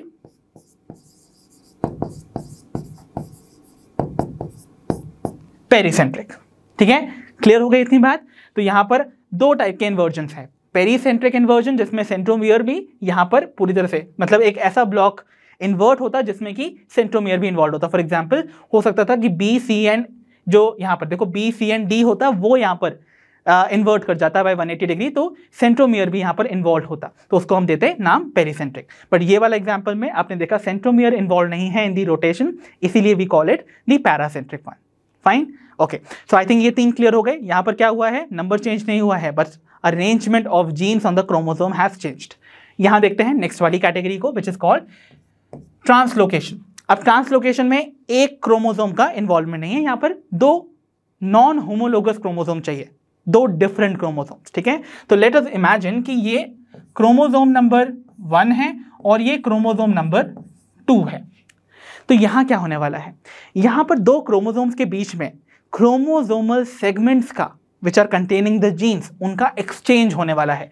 तो इमेजिन पहले वाले क्रोमोसोम से ये ENF जीन कंटेनिंग जो क्रोमोसोमल सेगमेंट है, और जो दूसरा वाला क्रोमोसोम है उसमें Q and R gene containing chromosomal segment आपस में ऐसे इंटरचेंज हो जाएंगे। तो what is going to happen, देखो ओरिजिनल जो सीक्वेंस था क्रोमोसोम नंबर 1 का, दैट वाज ABCDEFG, और यहां पर देखो क्या हो जाएगा ABCDQRG, क्योंकि QR वाला जो सेगमेंट था from chromosome number 2 which was and non homologous chromosome, वो जाके यहां पर इसमें ऐड हो गया, और इसका जो ENF वाला पोर्शन था वो जाके सेकेंड क्रोमोसोम पे चला गया। तो अब यहां पर सीक्वेंस देखो MNOP और EFS हो जाएगा, ना कि MNOP QRS। ठीक है, क्लियर हो गई इतनी बात। तो यहां पर क्या हो रहा है, ट्रांसलोकेशन में एक बल्कि यहां पर दो क्रोमोसोम्स के बीच में जेनेटिक मटेरियल का एक्सचेंज होने वाला है, क्रोमोसोमल सेगमेंट्स का इन्वॉल्विंग द जीन्स यहां पर एक्सचेंज होने वाला है। And you remember one thing, do you remember one thing, कि एक क्रोमोसोम पे जितने भी जीन प्रेजेंट होते हैं, they all represent what, they all represent one linkage group. क्या कहलाता है, एक लिंकेज ग्रुप। तो यानी कि क्रोमोसोम नंबर 1 पे जितने भी जीन्स लगे हुए हैं A से लेकर G तक, they form one linkage group. Similarly ये वाला जो सेकंड क्रोमोसोम है, इसमें M से लेकर S तक जितने भी जीन्स प्रेजेंट हैं, they form one linkage group. तो यहां पर आप ये भी कह सकते हो कि ये एक ऐसा टाइप का म्यूटेशन है जिसमें लिंकेज ग्रुप्स का एक्सचेंज होता है, या फिर linkage group from one chromosome gets attached to the another chromosome. ये सारी कंडीशन जो है वो आपको ट्रांसलोकेशन में आकर करते हैं, बिकॉज यहां पर जो स्पेसिफिक जीन्स हैं या फिर क्रोमोसोम का एक सेगमेंट है कंटेनिंग द जीन, वो अपनी लोकेशन से ही डिसलोकेट हो गया है, ट्रांसलोकेट हो गया है टू अनदर पोजीशन, इसीलिए वी कॉल इट ट्रांसलोकेशन।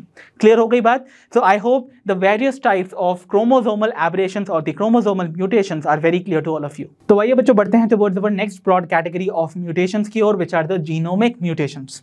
अब देखो जीनोमिक म्यूटेशंस आप सभी जानते हो उसमें क्या करता है, there are changes in the number of chromosomes. तो यानी कि नंबर ऑफ क्रोमोसोम्स या तो इन टर्म्स ऑफ सेट्स ही चेंज हो जाएंगे, या फिर एक सेट के अंदर नंबर ऑफ क्रोमोसोम्स जो है वो वेरी करेंगे।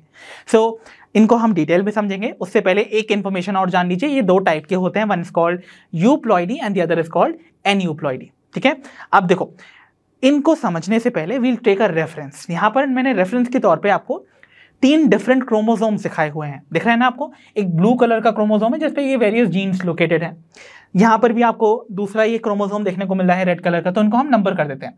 तो this is our chromosome number 1, ये हमारा क्रोमोसोम नंबर 2 है रेड वाला, और ये थर्ड वाला हमारा ग्रीन वाला क्रोमोसोम है। 3 क्रोमोसोम्स हैं डिफरेंट वाले।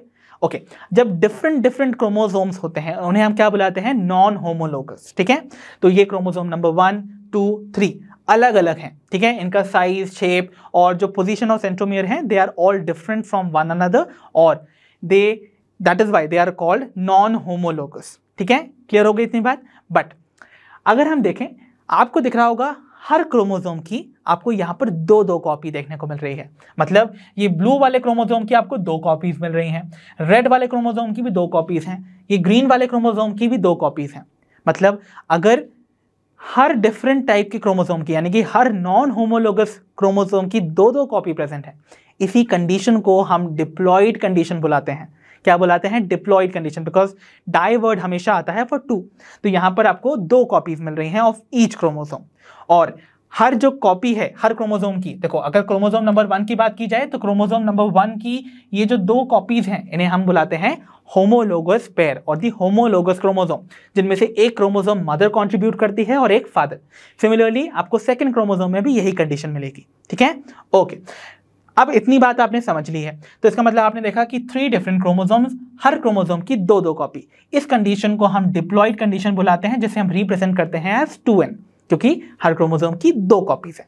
ओके, और अगर हम 2 कॉपीज होने के बावजूद अगर नंबर ऑफ क्रोमोसोम्स को काउंट करें, तो 2 कॉपीज होने के बाद टोटल कितने नंबर ऑफ क्रोमोसोम बन रहे हैं? In total we have 2 + 2 + 2 that is 6। तो डिप्लॉइड कंडीशन में इस सोमैटिक सेल के अंदर आपको 6 क्रोमोसोम्स मिल रहे हैं। अब late us try to see कि ये तो नॉर्मल कंडीशन है, ये हमने रेफरेंस लिया है ऑफ अ नॉर्मल कंडीशन। अब नॉर्मल कंडीशन से अगर डेविएशन होता है तो 2 टाइप की ही चेंजेस आपको मिलेंगे, one is euploidy and the other is the aneuploidy. अब देखो यूप्लॉइडी में क्या होगा, यूप्लॉइडी में आपको क्रोमोसोम का जो नंबर है ना, यह आप कह सकते हो बेसिकली यहाँ पर टोटल जो number of set of chromosomes है ना, वही चेंज कर जाएंगे। यहां पर क्या हो रहा था, हर एक कॉपी जो है हर क्रोमोसोम की वो एक सेट फॉर्म करेगी, यानी कि इस वाले ब्लू वाले का एक मैं ले लूं, इस रेड वाले से एक ले लूं और एक ग्रीन वाले से एक ले लूं, so all these 3 chromosomes will form one set. बाकी जो रिमेनिंग पार्टनर्स बचे थे इनके नीचे वाले, उनको भी अगर मैं एक साथ ले लूं तो they will form another one set. तो इसका मतलब 2 सेट्स ऑफ क्रोमोसोम है, तभी डिप्लॉइडी है। बट अगर यहां पर हर क्रोमोसोम की 2 की बजाय 3 कॉपीज होती तो यहाँ पर हर क्रोमोसोम जो है वो हर 3 डिफरेंट जो क्रोमोसोम्स हैं they would have formed 3 sets. तो इसका मतलब यूप्लॉइडी में सिंस हर क्रोमोसोम की 2 से ज्यादा कॉपी प्रेजेंट है तो they are going to result into the change in the number of set of chromosomes. तो यूप्लॉइडी में what happens is the number of sets of the chromosomes change. So number of set of chromosomes ही change कर जाएंगे। तो देखो ये जो chromosome number आपका 1 था, ये आपका 2 वाला क्रोमोसोम था और ये 3rd क्रोमोसोम था। इस बार इन सभी क्रोमोसोम्स की 1 या 2 की बजाय 3 कॉपीज प्रेजेंट है। तो ऐसे में अगर मैं फर्स्ट नंबर ऑफ इन तीनों क्रोमोसोम्स में से फर्स्ट कॉपी को एक साथ ले लूं तो वो एक सेट बना देंगे, सेकंड नंबर वाले क्रोमोसोम्स को ले लूं तो वो सेकंड सेट बना देंगे, और थर्ड नंबर वाले सारे क्रोमोसोम्स को ले लूं तो वो फॉर्म करेंगे दी थर्ड सेट। तो इसका मतलब क्या हुआ, यहां पर 3 डिफरेंट सेट्स बन रहे हैं और इस कंडीशन को हम क्या बुलाएंगे, इसको हम बुलाएंगे ट्रिप्लॉइड कंडीशन। ठीक है, तो इसको हम रिप्रेजेंट करेंगे 3n से। 3n मतलब ट्रिप्लॉइड कंडीशन। तो यानी कि यहां पर ये 3 डिफरेंट क्रोमोसोम के आपको 3 सेट बनते हुए नजर आएंगे। ठीक है, एक सेट में एक ब्लू, एक रेड, एक ग्रीन आएगा। ठीक है, इस तरीके से 3 डिफरेंट सेट बन जाएंगे। फाइन, इतनी बात क्लियर हो गई। ऐसे ही हो सकता है 3 की बजाय 4 होते तो उसको हम टेट्राप्लॉइड कंडीशन बुलाते, 5 हो सकते थे पेंटाप्लॉइड, 6 हो सकते थे हेक्साप्लॉइड, है ना, 7 हो सकते थे, सो इस तरीके से वेरी कर सकते हैं। तो इसका मतलब क्या हो रहा है, बट यूप्लॉइडी होने के लिए सेट के अंदर या फिर जितने भी डिफरेंट नॉन होमोलोगस क्रोमोसोम हैं उन सभी का नंबर जो है वो सेम होना चाहिए। ठीक है, वो वेरी कर अगर रहे हैं ना, अगर एक क्रोमोसोम की 3 कॉपी हैं तो बाकी सभी की 3 होनी चाहिए, अगर एक की 4 हैं तो बाकी की सारे के 4 होने चाहिए, तभी यूप्लॉइडी अगर करेगी। बट अगर बात करूं एन्यूप्लॉइडी की, तो एन्यूप्लॉइडी में क्या होगा, नॉर्मल कंडीशन से बस एक क्रोमोसोम में ही डेविएशन आएगा। यहां पर दिख रहा था कि तीनों के तीनों क्रोमोसोम की 2 की बजाय 3 कॉपी हो गई थी, बट यहां पर क्रोमोसोम नंबर 2 और 3 नॉर्मल रहने वाला है। दैट मींस 2 और 3 की नॉर्मल कंडीशन से देखो डिप्लॉइड कंडीशन ही प्रेजेंट है, बस डिफरेंस कहां आ गया, ये जो क्रोमोसोम नंबर 1 था ना, इसने डेविएशन शो कर दिया, इसने 2 कॉपी की बजाय 3 कॉपी कर दी। तो मतलब यहां पर सारे के सारे क्रोमोसोम की यहां पर ट्रिप्लॉइड कंडीशन प्रेजेंट नहीं है, ओनली फर्स्ट क्रोमोसोम की यहां पर कंडीशन जो है वो वेरी कर गई है, इसके पास 2 की बजाय 3 कॉपी हो गई है, बाकी के पास 2 कॉपी ही है। तो इस कंडीशन को हम एन्यूप्लॉइडी बुलाते हैं, बिकॉज इसमें जो सारे क्रोमोसोम्स हैं उनमें वेरिएशन नहीं हो रहा है, केवल 1 या 1 से ज्यादा हो रहा है, बट एंटायर नहीं हो रहा है। इसीलिए यहां पर जो नंबर ऑफ सेट है ऑफ द क्रोमोसोम उसमें चेंज नहीं आएगा, बल्कि एक सेट के अंदर प्रेजेंट जो नंबर ऑफ क्रोमोसोम्स होंगे उनमें चेंज आएगा। तो यहां पर एन्यूप्लॉइडी में क्या चेंज करता है, number of chromosome with in a set. The difference is here कि सेट के अंदर क्रोमोसोम का नंबर वेरी कर जाएगा, बट यहां पर तो पूरा का पूरा सेट का नंबर ही चेंज कर रहा था। ठीक है, तो ये जो एन्यूप्लॉइडी है ना, ये थोड़ा सा कॉम्प्लेक्स टॉपिक है, इसको हम डिटेल में समझने की कोशिश करते हैं by understanding its various types. So our next topic would be to understand the various types of aneuploidy. तो चलिए बच्चों, now we shall study the various types of aneuploidy. तो एन्यूप्लॉइडी को भी हम 2 ब्रॉड कैटेगरीज में डिवाइड करेंगे, one is hypo aneuploidy and the other is called hyper aneuploidy. तो हाइपो मीन्स होता है यहाँ पर less, something is going to lessen up, कुछ कम होने वाला है, और हाइपर मीन्स यहाँ पर कुछ ज्यादा होने वाला है, हाइपर मीन्स मोर ना। तो देखो हाइपो एन्यूप्लॉइडी में क्या होता है, विल ट्राई टू सी। उसके लिए again will take a reference condition जो कि यहाँ पर नॉर्मल कंडीशन से रिप्रेजेंट हो रही है। तो मान लेते हैं आपको एक सेल की कंडीशन दिखाई जा रही है, यहाँ पर आपको डिप्लॉइड कंडीशन है, मतलब 3 डिफरेंट क्रोमोसोम्स हैं, this is chromosome number 1, this is 2 and this is 3, और हर क्रोमोसोम की 2 कॉपी है। ठीक है, 2 कॉपी है, तो दैट मींस डिप्लॉइड कंडीशन है। क्यों, क्योंकि देखो ये जो 3 डिफरेंट क्रोमोसोम्स हैं, chromosome number 1, 2 and 3, they will form 1 set, तो they will form set number 1, and ये जो रिमेनिंग नेक्स्ट 3 क्रोमोसोम्स हैं, they will form the second set, this is set number 2। ठीक है, अब क्या होने वाला है, वेरिएशन नंबर 1 से बिगिन करते हैं। तो देखो यहां पर मान लेते हैं इन 3 क्रोमोसोम्स में से जो 3rd नंबर का क्रोमोसोम है, फॉर एग्जांपल 3rd नंबर का क्रोमोसोम नंबर 3 का जो होमोलोगस पार्टनर है वो अगर डिलीट हो जाए, वो ही हट जाए, तो क्या होगा। सो यहां पर क्या होने वाला है, there is going to be loss of 1 chromosome. देखो क्रोमोसोम नंबर 1 इंटैक्ट है 2 कॉपीज के साथ, क्रोमोसोम नंबर 2 इंटैक्ट है विद 2 कॉपी, बट जो 3rd नंबर का क्रोमोसोम है उसके पास केवल उसकी एक ही कॉपी बची, उसका जो होमोलोगस पार्टनर है वो यहां से एलिमिनेट हो गया। तो इस कंडीशन को हम बुलाएंगे मोनोसोमी। क्या बुलाएंगे हम, मोनोसोमी। क्यों मोनोसोमी बुलाएंगे, क्योंकि क्रोमोसोम नंबर 3 यानी कि क्रोमोसोम नंबर 3 की यहां पर एक ही कॉपी प्रेजेंट है, 2 नहीं प्रेजेंट है। तो we will say this condition is representing the monosomy of the 3rd chromosome. ठीक है, तो इसको हम क्या कहेंगे, monosomy of the 3rd chromosome. और इसको रिप्रेजेंट कैसे करेंगे, देखो यहां पर ये 2 सेट से एक सेट में, तो देखो अगर यहां वाला सेट देखोगे तो ये वाला सेट तो नॉर्मल है, बट ये वाला सेट जो है ना, इस वाले सेट में केवल 2 क्रोमोसोम्स ही आए, 3rd एब्सेंट है। तो यहां पर ये 2n कंडीशन में एक एक क्रोमोसोम की कमी है, तो उसको हम क्या बुलाएंगे एज 2n-1, क्योंकि 1 chromosome has been deleted. Clear हो गई ना, तो इसको 2n-1 से रिप्रेजेंट करेंगे। I hope now it's clear. बात करते हैं नेक्स्ट कंडीशन की। मान लेते हैं इस बार क्रोमोसोम नंबर 2 की भी कॉपी चली जाए, मतलब सिर्फ क्रोमोसोम नंबर जो 1 है ना वही इंटैक्ट है, वाइल जो क्रोमोसोम नंबर 2 और 3 है इनके होमोलोगस पार्टनर्स जो है वो एलिमिनेट हो गए, वो डिलीट हो गए, दे हैव बीन लॉस्ट। तो what is going to happen, सिर्फ यहां पर एक सेट ऑफ क्रोमोसोम ही कंप्लीट है, वाइल जो डिप्लॉयड कंडीशन को मेंटेन करने के लिए सेकेंड सेट था उसके लिए 2 डिफरेंट क्रोमोसोम्स गायब हैं, 2nd नंबर वाले की दूसरी कॉपी और 3rd नंबर वाले की दूसरी कॉपी। तो इसको हम कैसे लिखेंगे, we will say it is double monosomy, यानी कि 2 डिफरेंट क्रोमोसोम्स की मोनोसोमिक कंडीशन है, 1 कॉपी प्रेजेंट है। तो डबल मतलब यहां पर 2 डिफरेंट क्रोमोसोम्स की मोनोसोमिक कंडीशन, यानी कि 2nd और 3rd क्रोमोसोम की यहां पर ओनली 1 कॉपी प्रेजेंट है, इसलिए इसको डबल मोनोसोमी बुलाया। ओके, और सिंस ये 2 डिफरेंट क्रोमोसोम्स थे इसीलिए इनको हमें अलग अलग दिखाना होगा।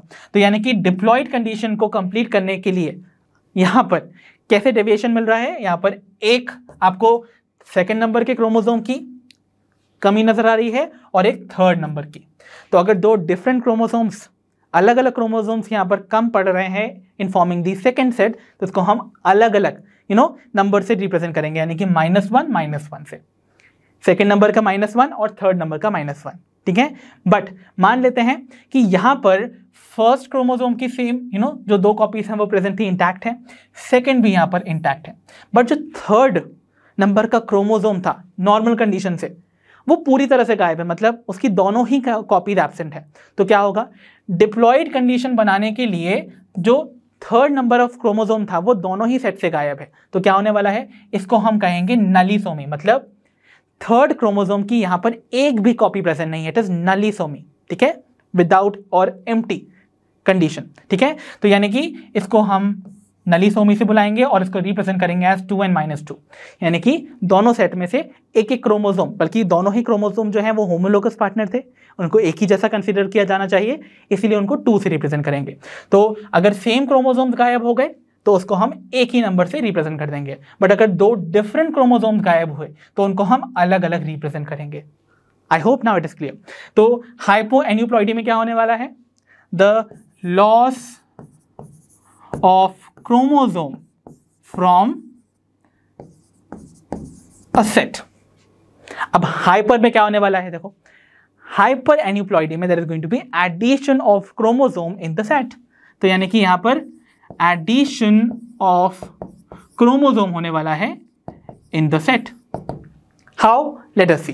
तो देखो यहां पर आपको पहली कंडीशन देखने को मिल रही है, देखो ये नॉर्मल कंडीशन ही ले रहे हैं हम, set 1 set 2, set 1 set 2 normal है, पर देख रहे हो अब यहां पर सेट 1 में आपको 2 के बजाय 3 कॉपी मिल रही हैं। दैट मीन्स ये जो क्रोमोसोम नंबर 1 था इसकी यहां पर 2 की बजाय 3 कॉपी हैं। तो देखो ये कंडीशन दिखा रही है 1 सेट की, ये कंडीशन दूसरे सेट की।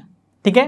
तो यानी कि एक सेट को हम n से रिप्रेजेंट करते हैं, दूसरे सेट को भी n से करेंगे तो n plus n becomes 2n condition तो है ही है, बट यहां पर देखो एक एक्स्ट्रा क्रोमोसोम भी प्रेजेंट है in the form of third copy of chromosome number 1, इसको हम +1 से रिप्रेजेंट करेंगे क्योंकि ये एक क्रोमोसोम एक्स्ट्रा है देन द डिप्लॉयड कंडीशन।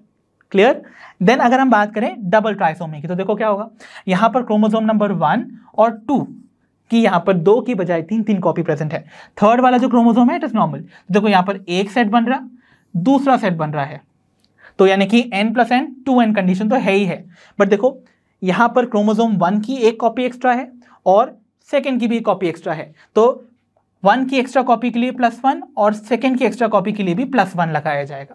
तो इस कंडीशन को हम डबल ट्राइसोमी बुलाते हैं बिकॉज यहाँ पर फर्स्ट एंड सेकेंड क्रोमोसोम की 3 कॉपीज प्रेजेंट है, इसीलिए इसको हम डबल ट्राइसोमी बुलाएंगे। Clear. Okay, then we have is tetrasomy. Tetrasomy में क्या होने वाला है, देखो यहाँ पर क्रोमोसोम नंबर 1 की यहाँ पर आपको 4 कॉपीज मिल रही है, तो देखो एक सेट तो नॉर्मल है, दूसरा सेट भी नॉर्मल बन रहा है, बट देखो n कंडीशन यानी कि 2n कंडीशन के बाद भी आपको फर्स्ट क्रोमोसोम की 2 कॉपी एक्स्ट्रा मिल रही हैं। सो सिंस ये दोनों एक ही क्रोमोसोम की 2 एक्स्ट्रा कॉपीज हैं, इनको हम +2 से रिप्रेजेंट करेंगे। क्लियर।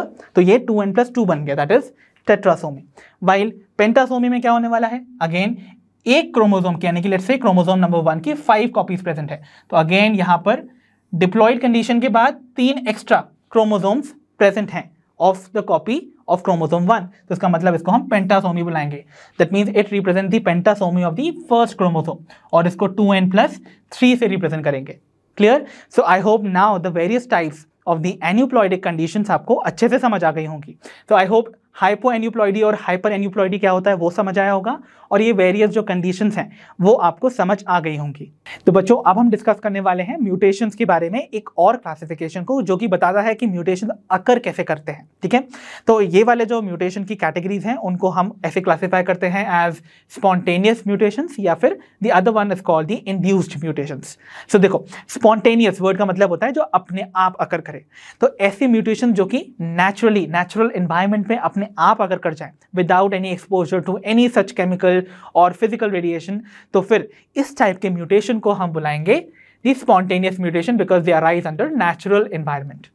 तो मोस्टली जो इस टाइप के म्यूटेशंस के कॉज है वो इंट्रासेल्युलर फैक्टर्स है, मतलब सेल्स के अंदर ही कुछ ऐसे फैक्टर्स हैं जो कि इस टाइप के म्यूटेशन को कॉज कर सकते हैं। ठीक है, तो they may arise due to this particular factor. And ये वाले जो म्यूटेशंस है बच्चों, इनका होना बहुत ही रेयर है, तो they have a very low frequency of occurrence, so they have very low frequency of occurrence, ये याद रखिएगा।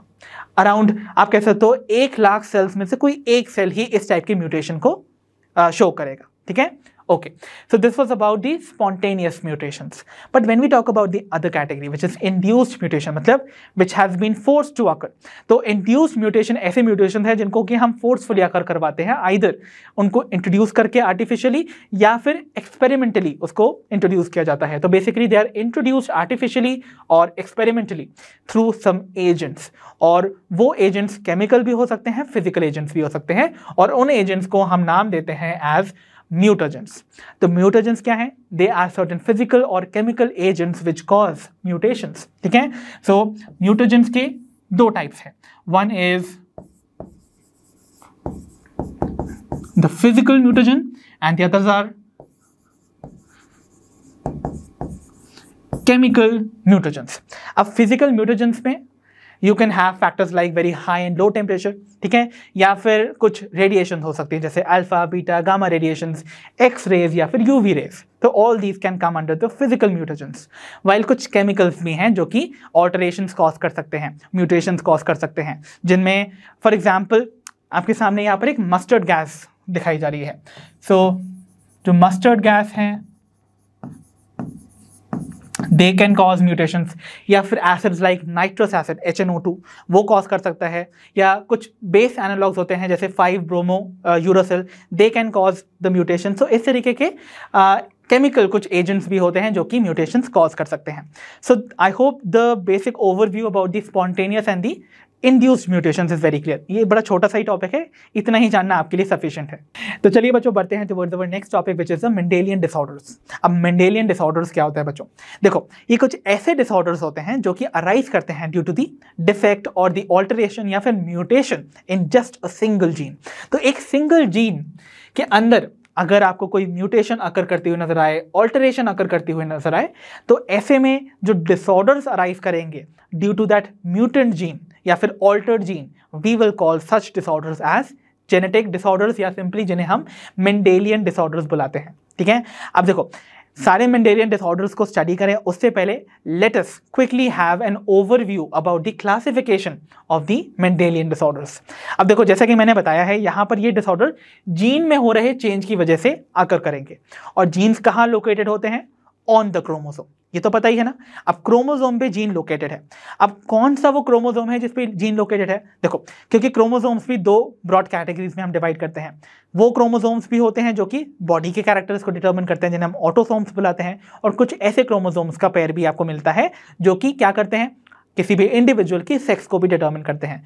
तो हो सकता है ये जो जीन है जिसमें म्यूटेशन हुआ है या ऑल्टरेशन हुआ है वो ऑटोसोम से अटैच्ड हो या फिर एसोसिएटेड हो या ऑटोसोम पे प्रेजेंट हो। तो ऐसे वाले डिसऑर्डर्स जो कि ऑटोसोम से एसोसिएटेड जीन में म्यूटेशन होने की वजह से अकर करते हैं, उन्हें हम ऑटोसोम लिंक्ड डिसऑर्डर्स बुलाएंगे। वाइल हो सकता है ये जो म्यूटेंट जीन है वो प्रेजेंट हो ऑन द सेक्स लिंक्ड या फिर एक्स क्रोमोसोम या वाई क्रोमोसोम। तो ऐसे जो डिसऑर्डर्स होंगे जो कि उन जीन्स की वजह से या फिर उन जीन्स में आ रहे ऑल्टरेशन या डिफेक्ट की वजह से होते हैं जो कि सेक्स क्रोमोसोम पे अटैच्ड हैं, उन्हें हम सेक्स लिंक्ड डिसऑर्डर्स बुलाते हैं। ठीक है, और जो जीन यहाँ पर म्यूटेंट कंडीशन में होगा, हो सकता है वो डोमिनेंट जीन हो जो कि सिंगल कंडीशन में भी अपने आप को एक्सप्रेस करेगा, यानी कि डिजीज कंडीशन को एक्सप्रेस करेगा, या फिर वो रिसेसिव हो सकता है। दैट मीन्स अगर उसको अपने आप को एक्सप्रेस करना है, डिजीज कंडीशन को यहाँ पर एक्सप्रेस करना है, तो उसके लिए उसको होमोजाइगस कंडीशन में प्रेजेंट होना पड़ेगा। अदरवाइज ये दो ब्रॉड कैटेगरीज आपको ऑटोसोम लिंक्ड डिसऑर्डर्स में भी मिलेगी और इवन आपको सेक्स लिंक्ड डिसऑर्डर्स में भी मिलेगी। तो दोनों ही कैटेगरीज में आपको डोमिनेंट एंड रिसेसिव ट्रेट्स मिलते हैं। So I hope the basic outline about the Mendelian disorders is very clear. अब हम एक एक करके सारे मेंडेलियन डिसऑर्डर्स को स्टडी करते हैं जो कि हमारे सिलेबस में है। तो चलिए बच्चों बढ़ते हैं towards our very first type of Mendelian disorder जो कि है कलर ब्लाइंडनेस। और कलर ब्लाइंडनेस की डिस्कवरी का क्रेडिट उन्हीं सेम पर्सन को दिया जाता है who has been accredited as the discoverer of the atoms, and he is none other than the British chemist John Dalton। तो he is sir John Dalton. इनको आप अपनी जूनियर क्लासेस से ऑलरेडी केमिस्ट्री बुक्स में भी देखते आए हो, आज इनको बायोलॉजी की क्लास में भी देख रहे हो, right. So he was actually colour blind. ठीक है, तो अगर बात की जाए कलर ब्लाइंडनेस की, तो अगर हमने जो ब्रॉड क्लासिफिकेशन लिया था मेंडेलियन डिसऑर्डर्स का, उसमें अगर इसको हम फिट करने की कोशिश करें तो देखो, इस पर्टिकुलर डिसऑर्डर को कॉज करने वाला जो म्यूटेंट या डिफेक्टेड जीन है that is located on the sex chromosome, okay, and इसीलिए इसको सेक्स लिंक्ड डिसऑर्डर मानते हैं। और जो म्यूटेंट जीन है वो रिसेसिव है, मतलब अगर उसको एक्सप्रेस करना है तो वो होमोजाइगस कंडीशन में प्रेजेंट होना चाहिए। ठीक है, इतनी बात याद रखना है। सो इसीलिए this is going to be a sex linked recessive disorder. Clear है इतनी बात? ओके। और जो यहाँ कंडीशन है, बेसिकली ये जो जीन डिफेक्टेड वाला जीन है ये सेक्स क्रोमोसोम्स में से भी किस क्रोमोसोम पे प्रेजेंट होना चाहिए? बिकॉज सेक्स क्रोमोसोम भी दो टाइप के होते हैं, one is the X chromosome and the other is the Y chromosome. तो ये प्रेजेंट होता है ऑन द एक्स क्रोमोसोम, तो इसका मतलब इस जीन का जो एसोसिएशन है that is seen on the X chromosome. अब देखो यहाँ पर हम ह्यूमंस के केस में थोड़ी सी कंडीशंस को देख लेते हैं। तो देखो आपको पता है एक ह्यूमन मेल के केस में उसके पास केवल एक्स क्रोमोसोम एक ही प्रेजेंट होता है, that means a male has only one X chromosome, okay. And जो फीमेल है उसके पास दो एक्स क्रोमोसोम्स होते हैं। ठीक है, अब अगर डिफेक्टेड जीन की कंडीशन प्रेजेंट भी है, इमेजिन, ठीक है, तो जीन की अगर डिफेक्टेड कंडीशन प्रेजेंट है तो इमेजिन करो कहां पर होना चाहिए। मान लेते हैं यहां पर ये वो कलर ब्लाइंडनेस का जीन मेल के एक सिंगल एक्स क्रोमोसोम पे प्रेजेंट है, मेल के एक्स क्रोमोसोम पे। अब मेल के पास तो वैसे ही एक एक्स क्रोमोसोम था और वो भी म्यूटेंट एलील को पोजेस कर रहा है, यानी कि वो डिफेक्टेड जीन को अपने पास कैरी कर रहा है। और जो वाई क्रोमोसोम है वो तो मैंने आपको बता ही चुका है पहले ही कि वो एक्स क्रोमोसोम का होमोलोगस पार्टनर नहीं है, तो मतलब उसके पास उस सेम लोकस पे इस जीन का नॉर्मल फॉर्म प्रेजेंट नहीं होगा। तो क्या हुआ, ऐसे में रिसेसिव ये जो जीन है यहाँ पर सिंगल कंडीशन में प्रेजेंट है, दैट मीन्स हेमीजाइगस कंडीशन में प्रेजेंट है, तो क्या होगा, ये अपने आप को एक्सप्रेस कर लेगा। तो इसका मतलब अगर मेल के पास जो एक सिंगल एक्स क्रोमोसोम होता है वो उस डिफेक्टेड जीन को कैरी करता है, तो यहाँ पर मेल कलर ब्लाइंड होगा। बट फीमेल के केस में दो कंडीशन हो सकती हैं। हो सकता है जो डिफेक्टेड जीन है वो केवल एक ही एक्स क्रोमोसोम पे प्रेजेंट हो, तो दूसरा वाला जो एक्स क्रोमोसोम है उसके पास उस पर्टिकुलर जीन का नॉर्मल फॉर्म है, और नॉर्मल फॉर्म है इसका मतलब नॉर्मल फॉर्म डोमिनेंट होगा, बिकॉज ये जो डिफेक्टेड जीन है दिस इज या म्यूटेंट जीन जो है वो रिसेसिव है, इसीलिए ये एक रिसेसिव डिसऑर्डर है। ठीक है, तो ये सिंगल कंडीशन में यानी कि हेटेरोजाइगस कंडीशन में, क्योंकि इसके पास एक नॉर्मल जीन प्रेजेंट है, इसके पास एक म्यूटेंट जीन प्रेजेंट है, तो ऐसी कंडीशन को हम बुलाते हैं हेटेरोजाइगस कंडीशन। तो ऐसे में जो फीमेल है उसके पास एक तो नॉर्मल जीन प्रेजेंट है ना जो कि डोमिनेंट है, और डोमिनेंट जीन अपने आप को हमेशा एक्सप्रेस करता है। ऐसे में फीमेल जो होगी वो नॉर्मल होगी, बट उसके पास एक डिफेक्टेड जीन प्रेजेंट है, इसका मतलब she is going to be a carrier. But अगर फीमेल का दोनों एक्स क्रोमोसोम पे ये डिफेक्टेड जीन प्रेजेंट है, तो मतलब ऐसे में ये होमोजाइगस कंडीशन बेयर कर रही है फॉर द म्यूटेंट जीन, और ऐसे में the female is going to be colour blind. तो ये आपको चीजें याद रखनी है। वाई? फर्स्टली एक्स क्रोमोसोम पे इसका जीन एसोसिएटेड होगा, एक्सप्रेस तभी करेगा जब वो होमोजाइगस कंडीशन में है, बट मेल के केस में एक सिंगल जीन जो है ऑब्वियसली क्योंकि एक ही एक्स क्रोमोसोम है तो वो अपने आप को एक्सप्रेस कर जाएगा। तो यहां पर मेल्स जो हैं वो ज्यादा अफेक्टेड नजर आते हैं, ठीक है, सफरिंग फ्रॉम कलर ब्लाइंडनेस। ठीक है, अब देखो यहां पर बेसिकली होता क्या है कलर ब्लाइंडनेस में। कलर ब्लाइंडनेस से अफेक्टेड जो इंडिविजुअल्स होते हैं वो रेड और ग्रीन कलर को डिस्क्रिमिनेट नहीं कर पाते हैं, मतलब they affected individuals fail to discriminate between the red and the green colour. ऐसा इसलिए होता है बिकॉज आपके जो रेटिनल सेल्स होते हैं जिनमें कि कोन और रॉड सेल्स, आपने नाम सुने होंगे, ओके, जो कि पिगमेंट्स को रिलीज करते हैं, रोडोप्सिन एंड आयोडोप्सिन, तो वो यहाँ पर ना डिफेक्टेड हो जाते हैं। तो बेसिकली कोन सेल्स जो होते हैं, जो रेड एंड ग्रीन कोन्स होते हैं वो डिफेक्टेड होते हैं। अब देखो कोन्स और रॉड्स में कैसे डिफ्रेंशिएट करोगे। जो रॉड्स होती हैं, देखो रॉड सेल्स जो होते हैं वो कब एक्टिवेट होते हैं, डार्कनेस में। आप इसको ऐसे एनालॉजी ले सकते हो कि अगर आपके पास एक डार्क रूम है तो उसी में तो आप अपने घर की ट्यूबलाइट जलाते हो ना, तो और ट्यूबलाइट्स को हम रॉड्स भी कहते हैं। तो डार्कनेस में जो सेल्स एक्टिवेट होंगे वो रॉड्स होंगे, और जो लाइट वाली कंडीशन है, जब भी कलर होगा, लाइट होगी, तो जो सेल्स एक्टिवेट होते हैं वो कोन सेल्स होते हैं। ठीक है, और कोन सेल्स में भी अलग अलग कलर्स के लिए हैं, तो जो रेड और ग्रीन कोन्स होते हैं ना उनमें डिफेक्ट आ जाता है, ओके, और वो डिफेक्ट म्यूटेंट जीन की वजह से आता है। ठीक है, इसीलिए यहां पर ये कंडीशन अराइज करती है। तो defected red and green cones होने की वजह से क्या होगा, कलर ब्लाइंडनेस अकर करेगी। अगर आपको भी जानना है कि आप कलर ब्लाइंड हो या नहीं हो, so I have a small test for you. आपके सामने यहां पर एक सर्कल दिखाया जा रहा है जिसमें कुछ वेरियस डॉट्स नजर आ रहे हैं और कुछ कलर्स यहाँ पर मेंशन है। आई होप आपको कलर्स दिख रहे होंगे। So there is green and red colour, और अगर इस सर्कल के अंदर लिखा हुआ अल्फाबेट आप पहचान पाते हो, that means you are normal. Otherwise अगर आप नहीं पहचान पा रहे हो, आपको यहाँ पर कोई डिफरेंस नहीं नजर आ रहा है, कोई लेटर नहीं दिखाई दे रहा है, that means you are suffering from colour blindness. So let me know in the comment section below कि क्या आपको यहाँ पर ये अल्फाबेट दिखाई दिया, कौन सा है वो alphabet. Again I want to see in the comment section below.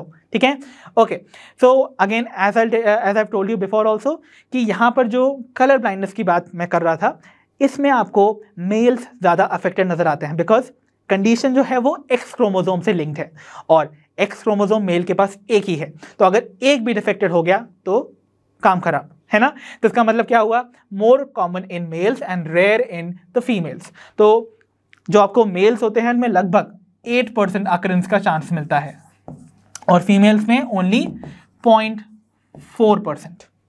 So this has been certain information जो कि हम पहले से देखते आए हैं। और एक और बात, ये ऐसा इसलिए भी अकर करता है बिकॉज ये फॉलो करता है the criss cross inheritance pattern. देखो जब भी कोई सेक्स लिंक्ड डिसऑर्डर होगा ना, वो नॉर्मली आपको criss cross inheritance pattern follow करता हुआ नजर आएगा। मतलब देखो अगर यहां पर एक फादर है और एक मदर है, और इनके अगर एक सन है और एक डॉटर है, तो नॉर्मली जो अफेक्टेड जीन है, ठीक है, जो अफेक्टेड जीन है, फादर के पास तो एक ही एक्स क्रोमोसोम है ना और एक वाई क्रोमोसोम है, तो अगर एक सन फादर से डेवलप हो रहा है, तो इसका मतलब क्या होगा, सन के पास फादर से सिर्फ वाई क्रोमोसोम आएगा, क्योंकि फादर जो है सन के केस में केवल वाई क्रोमोसोम ही कंट्रीब्यूट करता है, वाइल वो अपना जो एक्स क्रोमोसोम है वो डॉटर को कंट्रीब्यूट करता है। तो अगर फादर डिफेक्टेड जीन कैरी कर रहा था तो वो अपने उस अफेक्टेड या म्यूटेंट जीन को डॉटर में ट्रांसमिट कर सकता है, ठीक है। और सन के पास एक्स वाई कंडीशन है, अब एक्स वाई कंडीशन में वाई क्रोमोसोम तो उसको फादर से मिला है, और जो एक्स कंडीशन है यानी कि जो एक्स क्रोमोसोम है वो उसको मदर से मिला है।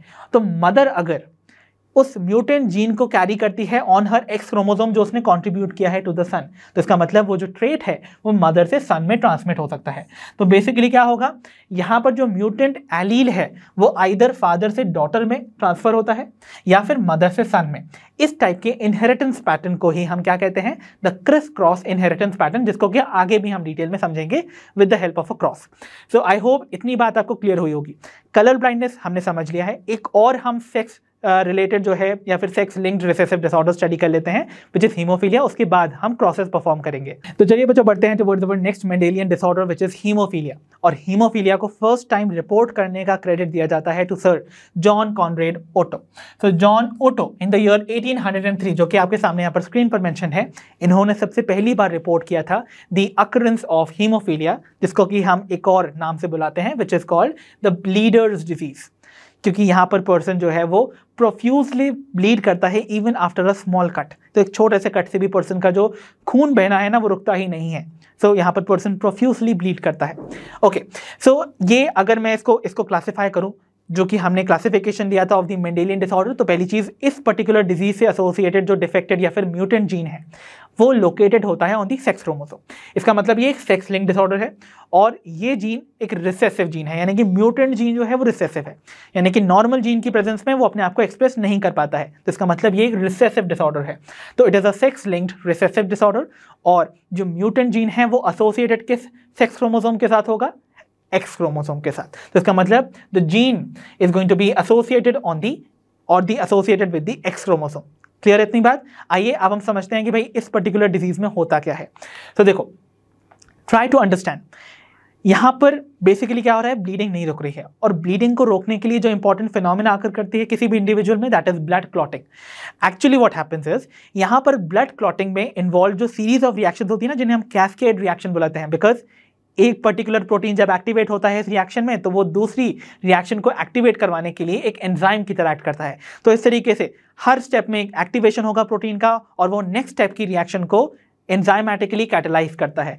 बट ये कैटेलाइज करने की जो रिएक्शन है ना वो अकर नहीं कर पाती है, because there is a defect in a single protein. तो एक सिंगल प्रोटीन जो कि इस कैस्केड रिएक्शन में पार्टिसिपेट कर रहा था वो यहाँ पर डिफेक्टेड हो जाता है। अब वो डिफेक्ट जो है वो क्या करेगा, वो यहाँ पर ब्लड क्लॉटिंग की प्रोसेस को अकर नहीं करने देगा। तो what is going to happen, देखो, so it occurs due to a defect in the single protein that is involved in the cascade of proteins in the proteins involved in the blood clotting. अब देखो, individual जब इस type की disease से सफर करेगा जिसमें कि वो ब्लड क्लॉट नहीं कर पा रहा है, तो that means the person is going to profusely bleed, ठीक है, फ्रॉम अ सिंपल और अ very minor cut also. So individuals suffering from the disease bleed profusely even after a small cut, और ऐसा ही कुछ आपको देखने को मिला था in the royal family of Britain, और ये देखने को मिलता है in the descendants of Queen Victoria. तो यानी कि family pedigree of Queen Victoria shows number of haemophilic descendants. तो इनफैक्ट जो क्वीन विक्टोरिया हैं, जो कि द ग्रेट ब्रिटेन की क्वीन रही हैं, उनको one of the first carrier माना जाता था फॉर दिस पर्टिकुलर डिजीज। तो the very first carrier for haemophilia was queen Victoria, और उन्हीं से उनके जो डिसेंडेंट्स हैं, उनकी फैमिली ट्री को अगर आप देखोगे तो उनमें आपको बहुत सारे हीमोफिलिक मेल्स देखने को मिले हैं, एंड उसका जो कैरियर जीन था वो क्वीन विक्टोरिया के पास था। और since she belong to the royal family of the Great Britain, इसीलिए इस डिजीज़ को हम रॉयल डिजीज़ भी बुलाते हैं। So I hope the information regarding haemophilia as a disease is also very clear. अब हम डिस्कस करने वाले हैं the inheritance pattern of these two diseases, one is colour blindness and the other is haemophilia through certain crosses, ताकि आपको समझ में आए कि सेक्स लिंक जब रिसेसिव डिसऑर्डर्स होते हैं, सेक्स लिंक डिसऑर्डर्स जो होते हैं वो किस टाइप का इनहेरिटेंस पैटर्न शो करते हैं। तो बच्चों अब हम बिगिन करने जा रहे हैं with our next topic which is the sex linked inheritance pattern. तो यहाँ पर जो भी सेक्स लिंक्ड मेंडेलियन डिसऑर्डर्स हैं वो किस टाइप का इनहेरिटेंस पैटर्न शो करते हैं, उनको हम स्टडी करने वाले हैं, taking the examples of genetic crosses from colour blindness and haemophilia. तो यहाँ पर मैं आपको कुछ जेनेटिक क्रॉसेस के फॉर्म में इन इनहेरिटेंस पैटर्न को समझाने की कोशिश करूंगा जो कि आपको इन दो डिजीजेस में मिलती हैं, क्योंकि दोनों की दोनों क्या हैं, they are sex linked diseases. ठीक है, ओके। तो सबसे पहला क्रॉस जो है, यहाँ पर दो क्रॉस आपको दिख रहे हैं, मैं एक क्रॉस बनाऊंगा, एक आपको करना होगा एज अ प्रैक्टिस, और ये होमवर्क है, और ये आपको इसका जो सोल्यूशन है मुझे कमेंट सेक्शन में लिखकर बताना होगा। I will be waiting for your responses. तो देखो यहाँ पर सबसे पहले we will be taking up cross number 1, ठीक है, and cross 2 would be your homework. Fine. Cross 1 देखो, यहाँ पर हमें बताना है the probability of the progeny being colour blind. आपको बताना है कि कितनी % जो आपकी जो प्रोजेनी है वो कलर ब्लाइंड होगी अगर एक कलर ब्लाइंड मैन मैरी करता है with a normal woman. That means यहाँ पर जो मैन है is going to be colour blind. अब you know very well, colour blindness का जो जीन है वो एसोसिएटेड है विद द एक्स क्रोमोसोम, और मेल के पास केवल एक ही एक्स क्रोमोसोम है, और ये जो जीन है ये रिसेसिव जीन है। मतलब ये अपने आप को तभी एक्सप्रेस करेगा जब ये होमोजाइगस कंडीशन में प्रेजेंट होगा। ओके, तो यहाँ पर बात करते हैं सबसे पहले हमारे मेल की। तो मेल के केस में you know very well, male के पास सेक्स क्रोमोसोम के फॉर्म में एक्स एंड वाई क्रोमोसोम होता है, यानी कि एक ही एक्स क्रोमोसोम है। अब सिंस ये बोला जा रहा है कि यहाँ पर ये कलर ब्लाइंड मैन है, तो इसका मतलब इसका जो एक एक्स क्रोमोसोम है उसके पास ये डिफेक्टेड या mutant gene for colour blindness present है। क्लियर? Okay okay. और यहाँ देखो, ये होमोजाइगस कंडीशन में नहीं है, हेमीजाइगस कंडीशन में है, क्योंकि इसके पास आपको पता है एक्स क्रोमोसोम का जो होमोलोगस पार्टनर है वो वाई नहीं होता है, Y is a non homologous chromosome. मतलब एक्स क्रोमोसोम के स्पेसिफिक लोकेशन या लोकस पे जो जीन प्रेजेंट है उसका होमोलोगस पार्टनर या फिर जो कॉन्ट्रास्टिंग एलील है वो वाई पे नहीं मिलता है। ठीक है, बिकॉज ये दोनों ही डिफरेंट क्रोमोसोम्स हैं।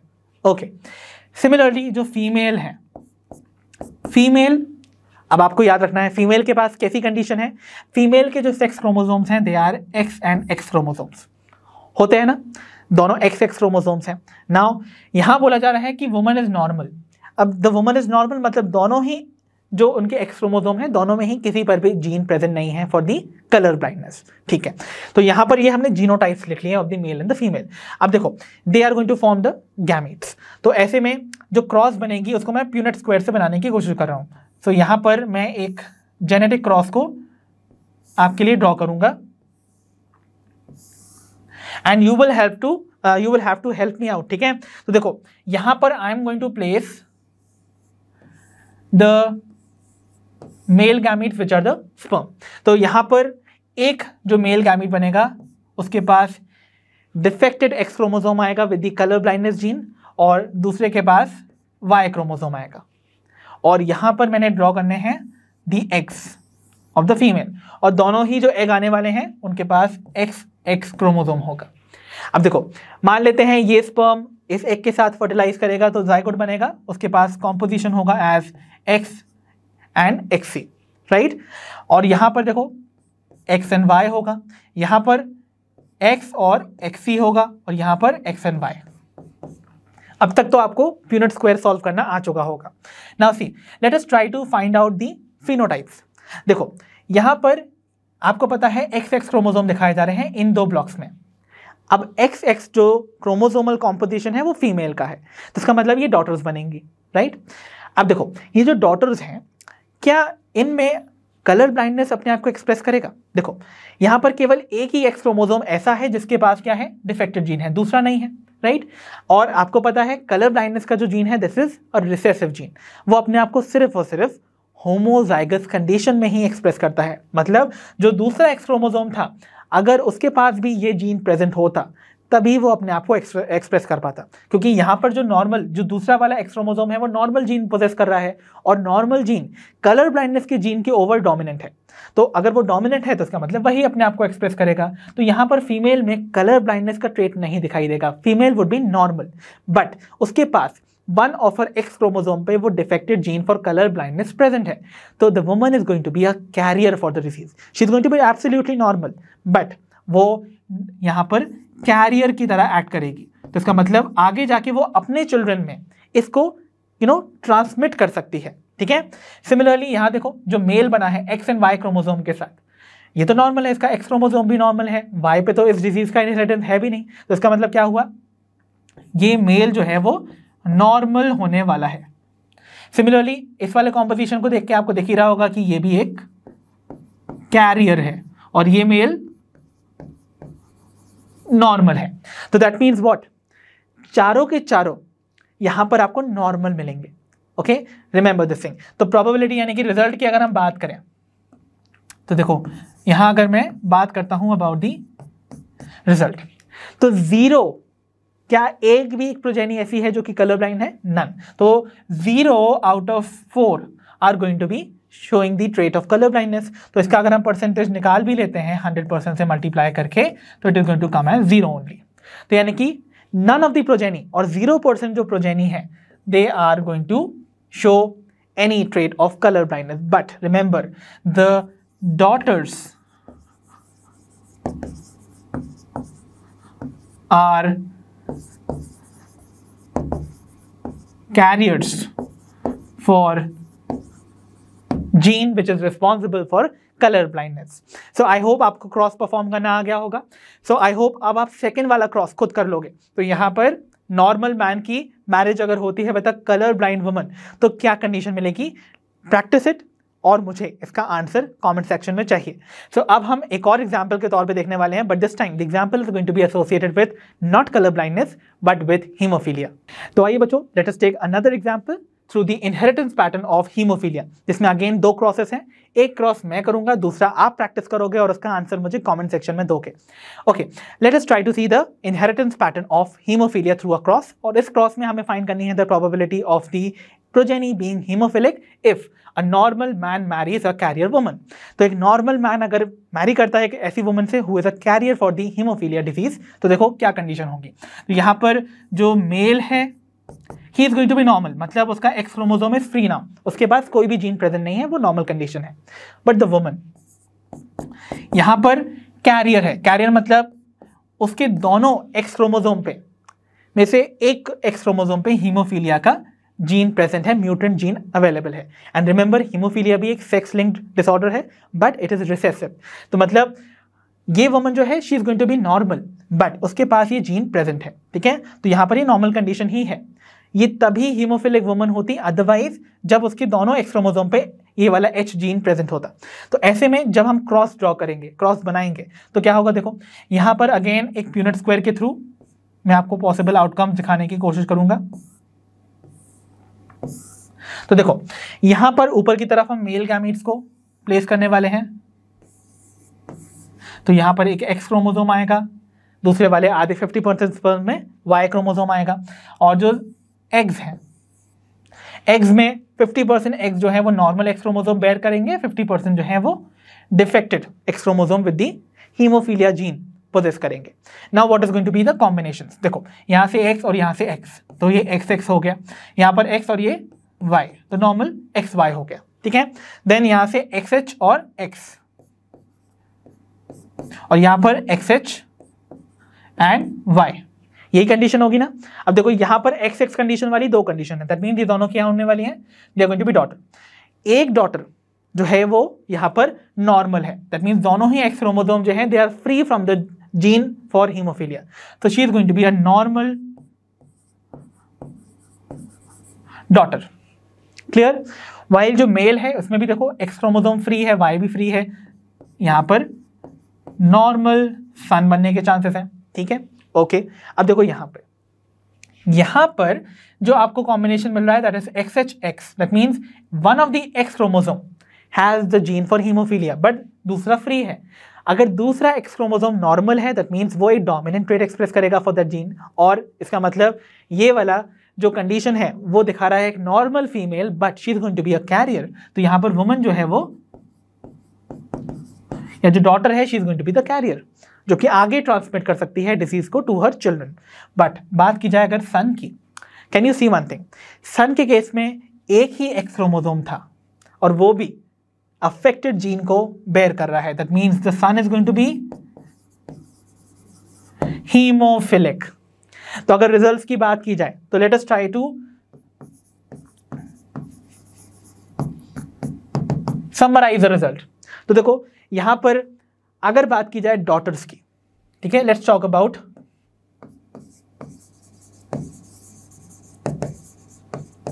डॉटर्स, तो डॉटर्स में there are 50% chances of the carrier condition, या फिर आप कह सकते हो 100% नॉर्मल है, दोनों ही 100% नॉर्मल होंगी with 50% being the carrier for the disease. ठीक है, वही अगर सन्स की बात करें तो 50% नॉर्मल होंगे और 50% हीमोफिलिक होंगे। तो यहां पर 50% नॉर्मल सन्स एंड 50% हीमोफिलिक। ठीक है, और अगर सिर्फ हीमोफीलिया की कंडीशन को डिटरमिन करने को कहा जाता तो बता सकते हो, देखो हीमोफीलिया या हीमोफिलिक कंडीशन केवल एक ही प्रोजेनी में देखने को मिल रही है, तो that means only 1 out of 4 possible outcomes में से आपको हीमोफिलिक कंडीशन मिलेगी। तो ऐसे में अगर हम टोटल प्रोजेनी को काउंट करें not as son and daughter, तो 1 आउट ऑफ 4 into 100 अगर आप करोगे, so it is going to be 25% chances of the progeny of such a cross being haemophilic. ठीक है, तो I hope this cross is also very clear. और second cross में आपको करना है where a haemophilic man marries a normal woman, तो ऐसे में आपको फाइंड आउट करना है the answer to this cross and let me know in the comment section below. I will be waiting for your answers. तो बच्चों, this was all for today from the chapter principles of inheritance and variation. अब हम मिलेंगे अपनी next video में जहां पर हम फर्दर टॉपिक्स को डील करेंगे। सो अंटिल देन आप अपना ध्यान रखिए, पढ़ते रहिए, और जैसा कि आप सभी जानते हो, लर्नो हब फ्री है पर बेस्ट है।